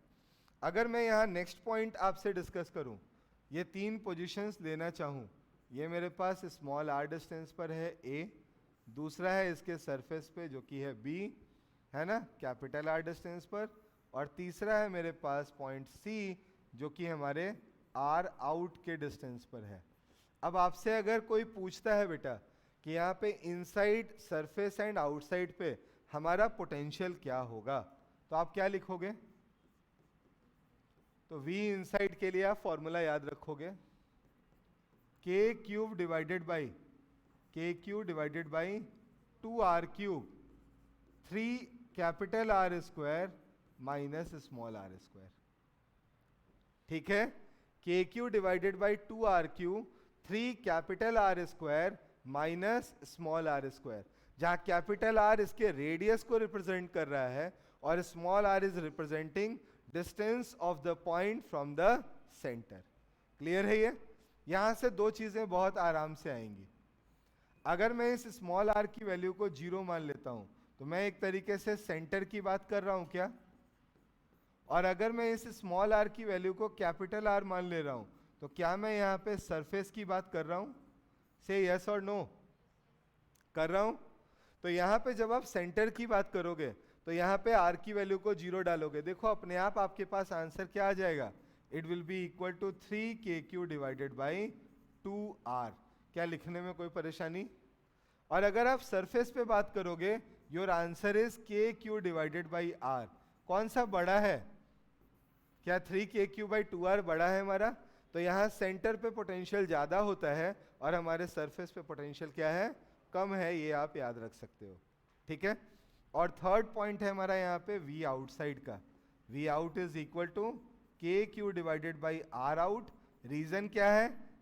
रीजन यही है कि हमारा सरफेस के पॉइंट के लिए और आउटसाइड के पॉइंट के लिए चार्ज कैसा बिहेव करेगा? पॉइंट चार्ज की तरह, और पॉइंट चार्ज की तरह बिहेव करेगा तो आर डिस्टेंस पर पोटेंशियल के क्यू बाई आर होगा। क्या ये बातें समझ में आ गई? मैं इन दोनों के ग्राफ को भी बता देता हूँ बेटा। अगर मैं इस जगह पे ग्राफ प्लॉट करना चाहता तो इनिशियली क्या स्मॉल आर डिस्टेंस तक इसका जो पोटेंशियल है वो कांस्टेंट है, और बाद में क्या धीरे धीरे डिक्रीज होके कुछ देर के बाद 0 हो जाएगा क्या? तो हम यहाँ पे लिखेंगे पहले पोटेंशियल के क्यू बाई आर, बाद में पोटेंशियल क्या हो गया हमारे पास? बाद में हमारा जो पोटेंशियल है वो धीरे धीरे घटना शुरू हो गया है। तो ये आप पहला इंफॉर्मेशन याद रख सकते हो। और यही काम जब हम इस केस में करते हैं बेटा, सॉलिड स्फीयर के केस में, तो इनिशियली हमारा जो कर्व आता है यहाँ से v देखो आर स्क्वायर के प्रोपोर्शनल है ना, क्या पैराबोलिक कर्व आना चाहिए? पैराबोला बनना चाहिए। माइनस साइन बता रहा है कि इन्वर्टेड पैराबोला होगा, मतलब कटोरी ऊपर की ओर नहीं होगी, क्या होगी? नीचे की ओर रखी हुई होगी। तो हमारा यहाँ पे जो ग्राफ बनेगा बेटा वो कुछ पहले पैराबोलिक होगा और बाद में तो नेचर सेम हो जाना है, तो बाद में हमारा नेचर कुछ सेम हो जाएगा। तो यहाँ पे V और R के बीच का ग्राफ हमें कुछ ऐसा दिखाई देगा जो भी आपको यहाँ दिख रहा है। वैल्यू यहाँ पे जो होगी सबसे पहले यहाँ पे 3KQ/2R होगी, इस जगह पे वैल्यू हमारे पास KQ/R हो जाएगी और ये पॉइंट कौन सा है हमारा R is equal to capital R का है। ये हमारा पैराबोलिक है और यहाँ पे आप क्या ले रहे हो, this one is actually hyperbolic in nature. क्या ये पॉइंट भी क्लियरिटी के साथ आपको समझ में आ रहा है? यहाँ तक सारी चीजें क्लियर है बच्चों? बढ़े आगे, यहाँ से आगे बढ़ते हैं। अब यहाँ पे एक छोटा सा सवाल है, इस सवाल के आंसर को निकालने की कोशिश करते हैं। जल्दी से बताओ, क्या आप इसे सॉल्व कर सकते हो, एबल हो सॉल्व करने में? 4 चार्जेस रखी हैं और आपसे क्या बोला गया है कि साइड लेंथ जो है वो 2L के बराबर है। आपको पोटेंशियल निकाल कर बताना है, कहाँ पे? इस A पॉइंट पे। क्या बहुत मुश्किल सवाल है? इस वाले चार्ज से डिस्टेंस कितना बेटा? L। इससे डिस्टेंस कितना? L। अगर मैं इस -Q वाले से डिस्टेंस देखना चाहूं तो ये डिस्टेंस है 2L, ये है L। क्या मैं इसे √5L लिख सकता हूं? हाँ या ना? अब आपके पास आंसर आ गया ना। पहले दोनों चार्जेस जो मैंने इनसर्कल कर रखे हैं उसके कारण पोटेंशियल क्या होना है? It is equal to 2KQ/L। और ये जो दोनों इनसर्कल नहीं हो रखे हैं उन दोनों से डिस्टेंस आपको पता है, तो वो लिखोगे आप -2KQ/√5L। क्या यही आंसर होगा? अब सेलेक्ट कर लो बेटा, जो भी लिखा हुआ है वो आप सही आंसर के फॉर्म में कोट कर सकते हो। डन है? कोई कंफ्यूजन किसी को? नहीं, सरल साधारण सा प्रश्न था। आगे बढ़ जाएं? आगे बढ़ते हैं बेटा। नेक्स्ट यहाँ पे एक छोटा सा कॉन्सेप्ट है जिस कॉन्सेप्ट को डील करते हैं, है ना। हम बात करते हैं बेटा नल पॉइंट्स की। तो मैं यहाँ पे बहुत ज़्यादा टाइम आपका नहीं लगाऊंगा, बस 2 नल पॉइंट्स के बारे में डिस्कस करूंगा। और मैं यहाँ पे जो नल पॉइंट ले रहा हूँ, नल पॉइंट ऐसे पॉइंट होते हैं जहाँ पे नेट इलेक्ट्रिक फील्ड 0 हो सकता है, जहाँ पे नेट पोटेंशियल 0 हो सकता है। तो ऐसे पॉइंट्स को हम अलग अलग स्पेसिफिक कंडीशंस में नल पॉइंट्स के नाम से जानते हैं, ठीक है। उन नल पॉइंट्स में से एक बहुत इंपॉर्टेंट पॉइंट है पोटेंशियल में, उसे मैं यहाँ एक्सप्लेन करूँगा। पोटेंशियल में जब कभी भी नल पॉइंट आपका आएगा तो कब आप आएगा ये बताओ। दोनों नेगेटिव चार्जेस या दोनों पॉजिटिव चार्जेस हों, उनके लिए कोई पोजीशन ऐसा हो सकता है जहां नेट पोटेंशियल 0 हो?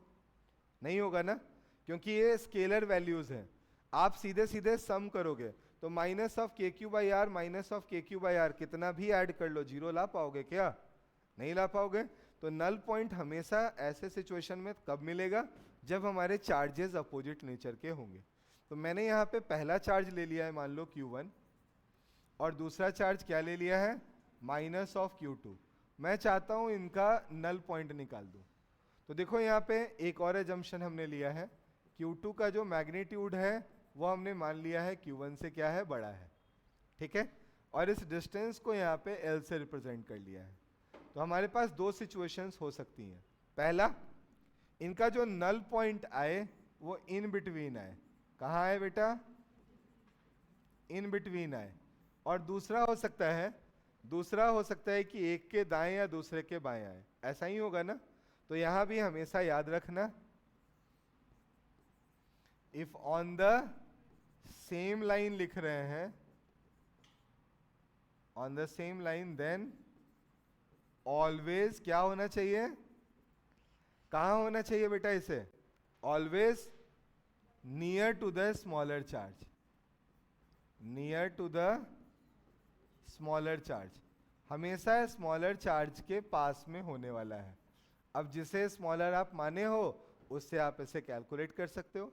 अब जैसे यहाँ पे मुझे निकालना होता तो मैं बोलता एक पोजीशन यहाँ कहीं मैंने ले लिया जो कि x डिस्टेंस पर था, तो पोटेंशियल क्या लिखते हैं हम लिखते हैं KQ1/x plus K -Q2/L-x is equal to 0। क्या यहाँ से आपके पास आपका आंसर आ जाता बेटा? मैं यहाँ से K को हटा देता हूँ और बाकियों को रीअरेंज कर देता हूँ। Q1 by x is equal to Q2 by x minus L. Oh sorry, L minus x na? L minus x. So from here you can say L minus x by x is equal to Q2 divided by Q1 and the value of x is equal to क्या आना चाहिए यहाँ पे? यहां से आप लिखोगे बेटा, थोड़ा सा शॉर्टकट के चक्कर में ज्यादा शॉर्ट ना हो जाए, हम लिखेंगे L minus x minus one is equal to Q2 by Q1. So x is equal to L divided by 1 plus Q2 by Q1. क्या ऐसा निकालना टफ था बेटा आपके लिए? क्या दूसरे जगह पे आप अब निकाल सकते हो या मैं ये निकालूं? अब आप इसे निकाल सकते हो. इस बार इससे लेफ्ट आप क्या लोगे बेटा? एक ऐसा पोजीशन लोगे जहां पे आपका नल पॉइंट आ सकता है. उस डिस्टेंस को आप y मानना, दूसरे से अपने आप वो डिस्टेंस क्या हो जाएगा? L प्लस वाई के बराबर हो जाएगा. And after that you can easily solve it. कर लोगे? यहां एक खास बात जो मुझे बतानी है वो सुन लो. अगर मान लो ये चार्ज Q है और यहाँ पे माइनस Q चार्ज है, तो अगर इक्वेटोरियल पोजीशन की मैं बात करता हूं तो इस पोजीशन पे हर जगह पर क्या पोटेंशियल आपको जीरो मिलनी है या नहीं? हर पोजीशन पे आपको पोटेंशियल जीरो मिलेगी ना. दूसरी, अगर मैं इसको Q1 और इसको माइनस Q2 मान लेता हूं, फिर भी क्या आप इस तरीके की एक लाइन ड्रॉ कर सकते हो? आप ये मान सकते हो कि यहां से कुछ x डिस्टेंस हो, x1 हो, और यहां से कुछ x2 डिस्टेंस हो. इस तरीके से ये x1 और x2 आपके सामने प्रेजेंट किया गया हो, जिससे आपका k Q1 बाई x1 क्या कर रहा हो? k Q2 बाई x2 को कैंसिल कर दे रहा हो, है ना. जहां पे आप बोल सकते हो कि Q1 बाई Q2 का रेशियो क्या हो? x1 बाई x2 के रेशियो के बराबर हो, है ना. ऐसे केस में भी हमें नल पॉइंट मिल सकता है क्या?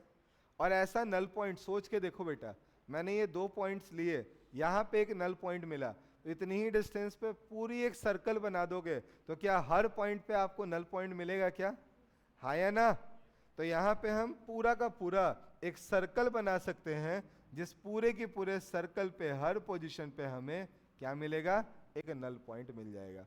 तो ये पूरा सर्कल जो होगा, इस हर पोजीशन पे हमें नल पॉइंट की वैल्यू मिलने वाली है. यहाँ पे v की नेट वैल्यू क्या मिलने वाली है? 0 के बराबर मिलने वाली है. क्या ये बात भी क्लियर है? क्लियर है? तो कोई आपसे नंबर ऑफ नल पॉइंट्स पूछता है तो आप एक्सियल लाइन पे कितना बताओगे? 2. और इक्वेटोरियल लाइन पे आप क्या बोलोगे? लाइन पे तो 2 ही होगी, बट हम ये बोल सकते हैं कि हमारा ये जो पॉइंट होगा ये एक सेंटर की तरह बिहेव करेगा, और इसके चारों तरफ हम इनफाइनाइट नंबर ऑफ पॉइंट्स ले सकते हैं जहां पे हमें नल पॉइंट मिल जाए. डन है बच्चों? क्लियर है ये? आगे बढ़ते हैं. यहां से आगे आते हैं बेटा, relation between electric field and potential की बात करते हैं. ऐसे ये पॉइंट मैं आपको ऑलरेडी बता चुका हूं, आज ही बता दिया है ना. अभी थोड़ी देर पहले बताया था. क्या बताया था? हमारा डेल्टा वी जो होगा ये minus of E dot D are के इंटीग्रेशन R1 से R2 यहाँ लिख देता हूँ, इसके बराबर होगा. और आप यहाँ लिख सकते हो कि जो हमारा V होने वाला है, जो हमारा V होगा, it will be equal to minus of E dot D R from infinity up to R के बराबर होगा. डन है? यहीं पे सेकेंड पॉइंट मैंने बोला था, E की वैल्यू आप लिखोगे minus of del V by del R, और इसको सेग्रीगेट करके आप del V by del X I cap minus del V by del Y J cap and minus del V by del Z K cap जो है वो लिख सकते हो. ठीक है, पढ़ा दिया है ऑलरेडी ये. आगे आते हैं. अब इसके ऊपर एक सवाल है बेटा, इस सवाल को सॉल्व करने की कोशिश करते हैं. मैं ये होमवर्क में दे दूं क्या? आप करोगे इसे? डी आर में बस क्या करना है, यहाँ ध्यान क्या रखना, डी आर आपके पास होगा बेटा D x I cap plus D Y J cap. इसका ध्यान रखना, सिर्फ 1 स्टेप इंटीग्रेशन है, आपका आंसर अपने आप आ जाएगा. नेक्स्ट आते हैं बेटा, इक्विपोटेंशियल सरफेस की बात करते हैं. बहुत इंपॉर्टेंट पॉइंट है, इसको समझना बहुत ही जरूरी है. इसलिए पेन को रखकर थोड़ी देर के लिए बोर्ड पे कंसंट्रेट करते हैं. इक्वी पोटेंशियल सरफेस ऐसे सरफेस होते हैं बेटा जहां पे नाम से ही क्लियर हो रहा है हर पोजीशन पे पोटेंशियल क्या होगी, सेम रहेगी, है ना। इक्वी पोटेंशियल सरफेस से अगर आप इक्वी पोटेंशियल सरफेस को ध्यान में रखते हुए अगर आप इलेक्ट्रिक लाइंस को ड्रॉ करते हो तो हमेशा आप क्या करते हो, इलेक्ट्रिक लाइंस को हायर पोटेंशियल से लोअर पोटेंशियल की तरफ ड्रॉ करते हो, और साथ ही साथ आप क्या करते हो, उस लाइन को हमेशा इक्वी पोटेंशियल सरफेस के परपेंडिकुलर रखते हो। क्या रखते हो, परपेंडिकुलर। अगर हम इसे डायग्राम के थ्रू भी समझना चाहें तो मैं यहाँ पे आपको दिखा रहा हूँ बेटा। मान लो मुझे किसी ने पॉइंट चार्ज दे रखा है, क्या दे रखा है, पॉइंट चार्ज दे रखा है।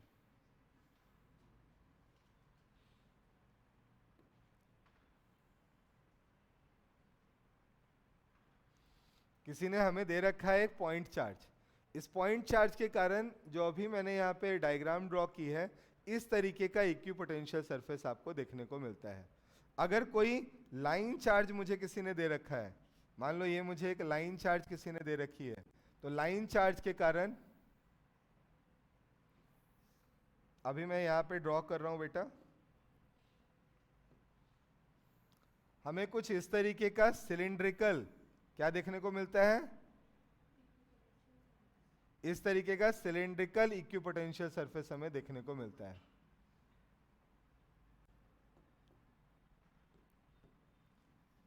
अब इन दोनों जगह पे मुझे थोड़ा सा एक्सप्लेन करने दो कि मैं ये पॉइंट्स आपको किस तरीके से बोल रहा हूं, है ना। मैं यहाँ पे चार्ज की बात करता बेटा, तो चार्ज से आर डिस्टेंस पर क्या हर जगह पे के क्यू बाई आर पोटेंशियल होता, नेक्स्ट ऐसे ही के क्यू बाई आर पे भी ऐसा ही होता। तो ऐसे सिचुएशन में अगर हम किसी पॉइंट चार्ज को डिस्कस कर रहे हैं तो उसके कारण आने वाला जो हमारा इक्वी पोटेंशियल सरफेस है इस पॉइंट चार्ज के कारण, ये हमेशा स्फेरिकल होता है। कैसा होता है बेटा, स्फेरिकल होता है। और यहाँ पे इस स्फेरिकल सरफेस की बात अगर हम करें, यहाँ इलेक्ट्रिक फील्ड लाइंस उसको ध्यान में रखते हुए अगर हम ड्रॉ करें तो हम कुछ इस तरीके से perpendicular electric field lines draw कर सकते हैं, ठीक है। तो ये जो सारी लाइंस अभी मैंने बनाई हैं ये क्या है हमारी, यहाँ पे इलेक्ट्रिक फील्ड लाइंस है। और इलेक्ट्रिक फील्ड लाइंस ई जो होगी हमेशा, ये हमेशा इस सरफेस पे परपेंडिकुलर होगी। क्या होगी, इस सरफेस पे हमेशा परपेंडिकुलर होगी। क्या ये बात क्लियर है। और दूसरी बात मैंने क्या बोली, यहाँ पे पोटेंशियल आपका V हाइयर होगा और यहाँ पोटेंशियल क्या होगा, V लोअर होगा। हमेशा ये लाइंस हायर पोटेंशियल से लोअर पोटेंशियल की तरफ जाती हुई दिखाई देंगी। यहाँ पे आपने बनाया है अभी सिलिंड्रिकल, मतलब फील्ड लाइंस जो आपकी होनी है वो कुछ इस तरीके से होनी है, ठीक है बच्चों। डायग्राम क्लियर है। ये लाइन चार्ज है, लाइन चार्ज के कारण जो हमारी फील्ड लाइंस होंगी वो कैसी होंगी, यहाँ पे अभी जस्ट इस सिलेंडर को जस्ट परपेंडिकुलरली इंटरसेक्ट करते हुए चारों तरफ जाएंगी। पेन के बारे में सोचो ना, पेन से लाइंस निकल रही हैं, तो एक यहाँ पे एक पर्टिकुलर डिस्टेंस पे एक सिलेंडर बना सकते हैं, हम वैसे ही सिलेंडर की बात कर रहे हैं। और अगर मैं यहीं पे यूनिफॉर्म इलेक्ट्रिक फील्ड की बात करता हूँ बेटा, हमने क्या ले लिया इस बार, uniform electric field means constant हर पॉइंट पे जो हो आपका। तो ऐसे केस में जो हमारा सरफेस बनेगा बेटा, ऐसे सरफेस को आप प्लेनर सरफेस कहते हो। तो यहाँ जो इक्विपोटेंशियल सरफेसेस होंगी वो कैसी सरफेसेस होंगी, हमेशा आपकी प्लेनर शेप की होंगी। तो ये हमारी प्लेनर इक्विपोटेंशियल सरफेसेस हैं, ये प्लेनर है बेटा, प्लेनर सरफेस। और इलेक्ट्रिक फील्ड यहाँ पे क्या है आपकी, ये आपकी यूनिफॉर्म इलेक्ट्रिक फील्ड है। तो क्या ये तीनों अलग अलग जो आपको शेप्स मैंने दिखाई है क्लियर है इक्विपोटेंशियल सरफेस के। याद में रखने के दो पॉइंट्स बताए, पहला बताया फील्ड लाइंस को आपको हमेशा क्या करना है, इक्विपोटेंशियल सरफेस के परपेंडिकुलर रखना है, हायर पोटेंशियल से लोअर पोटेंशियल की तरफ लेकर जाना है। मुझे लगता है इतनी बातें क्लियर हैं। अगर कभी आपको E का मैग्नीट्यूड निकालना हो, आप delta V by delta R कर सकते हो। डेल्टा V का मतलब change in potential between the two layers and delta R is distance between them, perpendicular distance between them, ठीक है। आगे आते हैं बेटा, नेक्स्ट है हमारे पास, अब मैं आपको बताने जा रहा हूं यहाँ पे क्या, लास्ट थ्योरेटिकल पॉइंट। एक आध क्वेश्चन अभी बचा हुआ होगा, है ना। तो एक थ्योरेटिकल पॉइंट मैं आपको बताने जा रहा हूं। मैं बता रहा हूं आपको कंडक्टर और इंसुलेटर के बारे में। तो कंडक्टर्स ऐसे सब्सटेंस है बेटा जो सब्सटेंस इलेक्ट्रिक फील्ड को इजी वे में, इलेक्ट्रिक इफेक्ट्स को इजी वे में अपने थ्रू पास होने देते हैं। कैसे पास होने देते हैं? उसके ऊपर फ्री इलेक्ट्रॉन्स होते हैं। और फ्री इलेक्ट्रॉन्स का मतलब क्या है ये जरूर समझ लो। फ्री इलेक्ट्रॉन्स का मतलब है, इस प्रीमाइस के एग्जांपल से इसको हम क्लियर करते हैं। मान लो कि ये जो पूरा प्रीमाइस है ना, ये एक मेटल है। क्या है? मेटल है। और आप लोग जो हो वो हो क्या? आप लोग हो इलेक्ट्रॉन्स। ठीक है? क्लास में हो तो क्या हो? बाउंडेड। लेकिन क्लास के बाहर निकलने के बाद आप क्या हो? Free electrons. कहीं भी घूम भटक सकते हो, है ना? तो ऐसा ही है बेटा, एटम के अंदर जब हमारे इलेक्ट्रॉन्स होते हैं तो वो क्या होते हैं? बाउंडेड होते हैं। जब वो उस एटम से बाहर निकल जाते हैं लेकिन स्टिल कहाँ होते हैं? उस मेटल के अंदर होते हैं, तो वो क्या बन जाते हैं? Free electrons. उस मेटल के अंदर वो आसानी से घूम भटक सकते हैं, लेकिन वो जब तक एटम के साथ बाउंडेड थे तब तक वो फ्री नहीं थे, तब तक वो मूव करने के लिए एबल नहीं हो रहे थे। इंसुलेटर्स में ऐसे फ्री इलेक्ट्रॉन्स होते नहीं है, ठीक है ना? इसीलिए इसका एक आध जगह पर एडवांटेज है तो कहीं कहीं डिसएडवांटेज भी है। आपको कोई बोले कि रब करके आप चार्ज प्रोड्यूस कर दो और दोनों कंडक्टर्स आपको दे दे, आप उनमें चार्ज प्रोड्यूस नहीं कर सकते हो। लेकिन रब करके कोई आपको बोले कि दो इंसुलेटर्स में आप चार्ज प्रोड्यूस कर दो, आप आराम से चार्ज प्रोड्यूस कर लोगे। रीजन जानते हो क्या है? कंडक्टर में चार्ज स्पॉन्टेनियस थोड़ी देर के लिए तो प्रोड्यूस होगा, बट थोड़ी देर के बाद क्या होगा? वहाँ चार्ज अपने आप को रिडिस्ट्रीब्यूट कर लेंगे। इलेक्ट्रॉन्स बहुत सारे घूमने भटकने वाले हैं ना, वो क्या करेंगे? रीडिस्ट्रीब्यूट करके, रीअरेंज करके उस चार्ज को क्या करेंगे? नलीफाई करा देंगे। आपको वो चार्ज मिलेगा नहीं। इसीलिए ये एक लॉजिकल क्वेश्चन भी पूछा जाता है कि हम लोग अगर कभी भी किसी इंसुलेटर किसी कंडक्टर को रब करके चार्ज करना चाहते हैं तो पॉसिबल है कि नहीं? तो आंसर है उसे रब करके आप चार्ज नहीं कर पाओगे, हमेशा इंसुलेटर्स को आप रबिंग करके चार्ज करते हो। यहाँ पे आप एक ट्राइबो इलेक्ट्रिक सीरीज पढ़ते हो। कौन सा? एबोनाइट रॉड को हमने वुल से रब किया तो कौन पॉजिटिवली चार्ज होगा, कौन सा नेगेटिवली होगा, होता है ना? ये चीजें आपको वहीं से पता चल जाती है। ठीक है? यहां तक क्या पॉइंट तो क्लियर है? मैं यहां दो पॉइंट्स ऐड करना चाहूंगा। कंडक्टर के अंदर E इनसाइड आपका हमेशा क्या होता है? 0 होता है। और अगर आप V इनसाइड की बात करो तो ये क्या होगा? आपका हमेशा कांस्टेंट होगा। ये हमें याद रखने वाला पॉइंट है। कंडक्टर के अंदर हमेशा फील्ड 0 है, अंदर चार्ज है ही नहीं। कंडक्टर में जो भी चार्ज दोगे वो हमेशा कहाँ चला आता है? उसके सरफेस के ऊपर चला आता है। ठीक है?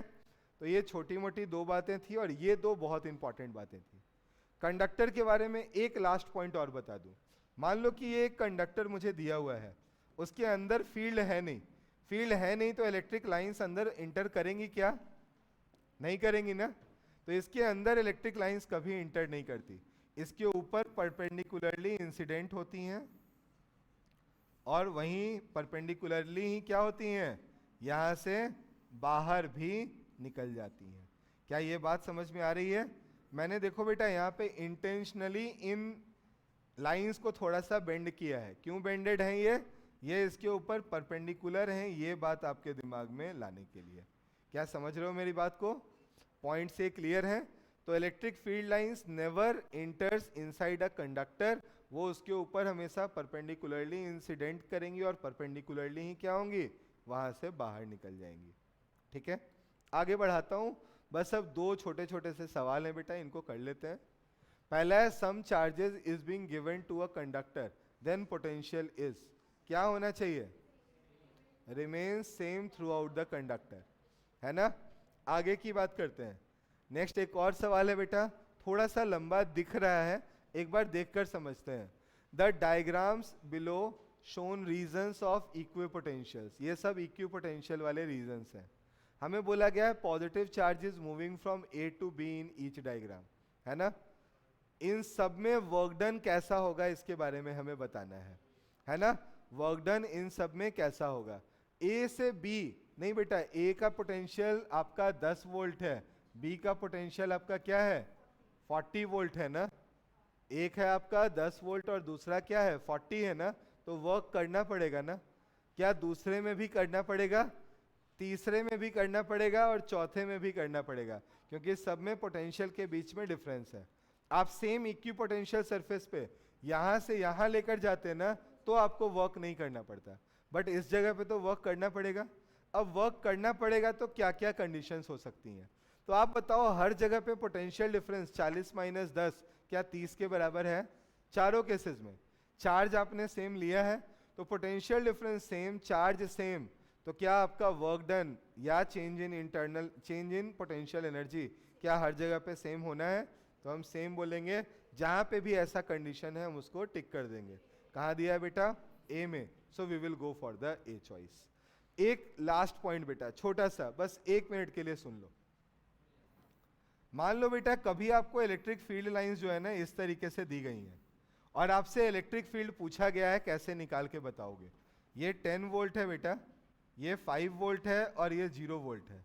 मुझसे पूछा गया है यहाँ पे फील्ड लाइंस बताओ कि मुझे इलेक्ट्रिक फील्ड लाइंस जो मिलेंगी उसका डायरेक्शन क्या होगा। यह एंगल मान लेते हैं, सॉरी 120 डिग्री है। कैसा है? 120 डिग्री। कैसे निकालोगे बेटा? हमेशा इसको निकालने का तरीका होगा, आप इस लाइन के परपेंडिकुलर एक लाइन ड्रॉ कर दोगे। एरो मार्क ऊपर क्यों लगाया? क्योंकि इधर हायर पोटेंशियल है, इधर लोअर है, तो हायर से लोअर की तरफ जाएंगे। और वैल्यूज निकालने के लिए आपको ये लेंथ दी हुई होगी बेटा, जैसे मान लो यहाँ पे ये 1 मीटर दिया हुआ है, तो आप क्या करोगे? आप सिंपल सा एक यहाँ पे, ये तो आपका परपेंडिकुलर लाइन हो ही गया, एक ऐसी ही हॉरिजॉन्टल लाइन ड्रॉ कर लोगे। ये भी क्या 1 मीटर है। एंगल अगर ये पूरा का पूरा 100 कितना है बेटा? 20 डिग्री। तो इस एंगल को हम क्या कह सकते हैं? ये जो एंगल है, ये एंगल क्या बन जाएगा? आप बताओ मुझे। ये आपका 120 है बेटा। ये कितना है? 120। ये है 120, ये है आपके पास 90, तो बचा हुआ एंगल क्या आपके पास 30 डिग्री है। ये 1 है तो ये हो जाएगा आपके पास 1 sin 30 और ये हो जाएगा 1 cos 30। से यस और नो। हम किस में इंटरेस्टेड हैं बेटा? 1 cos 30 में, है या नहीं है?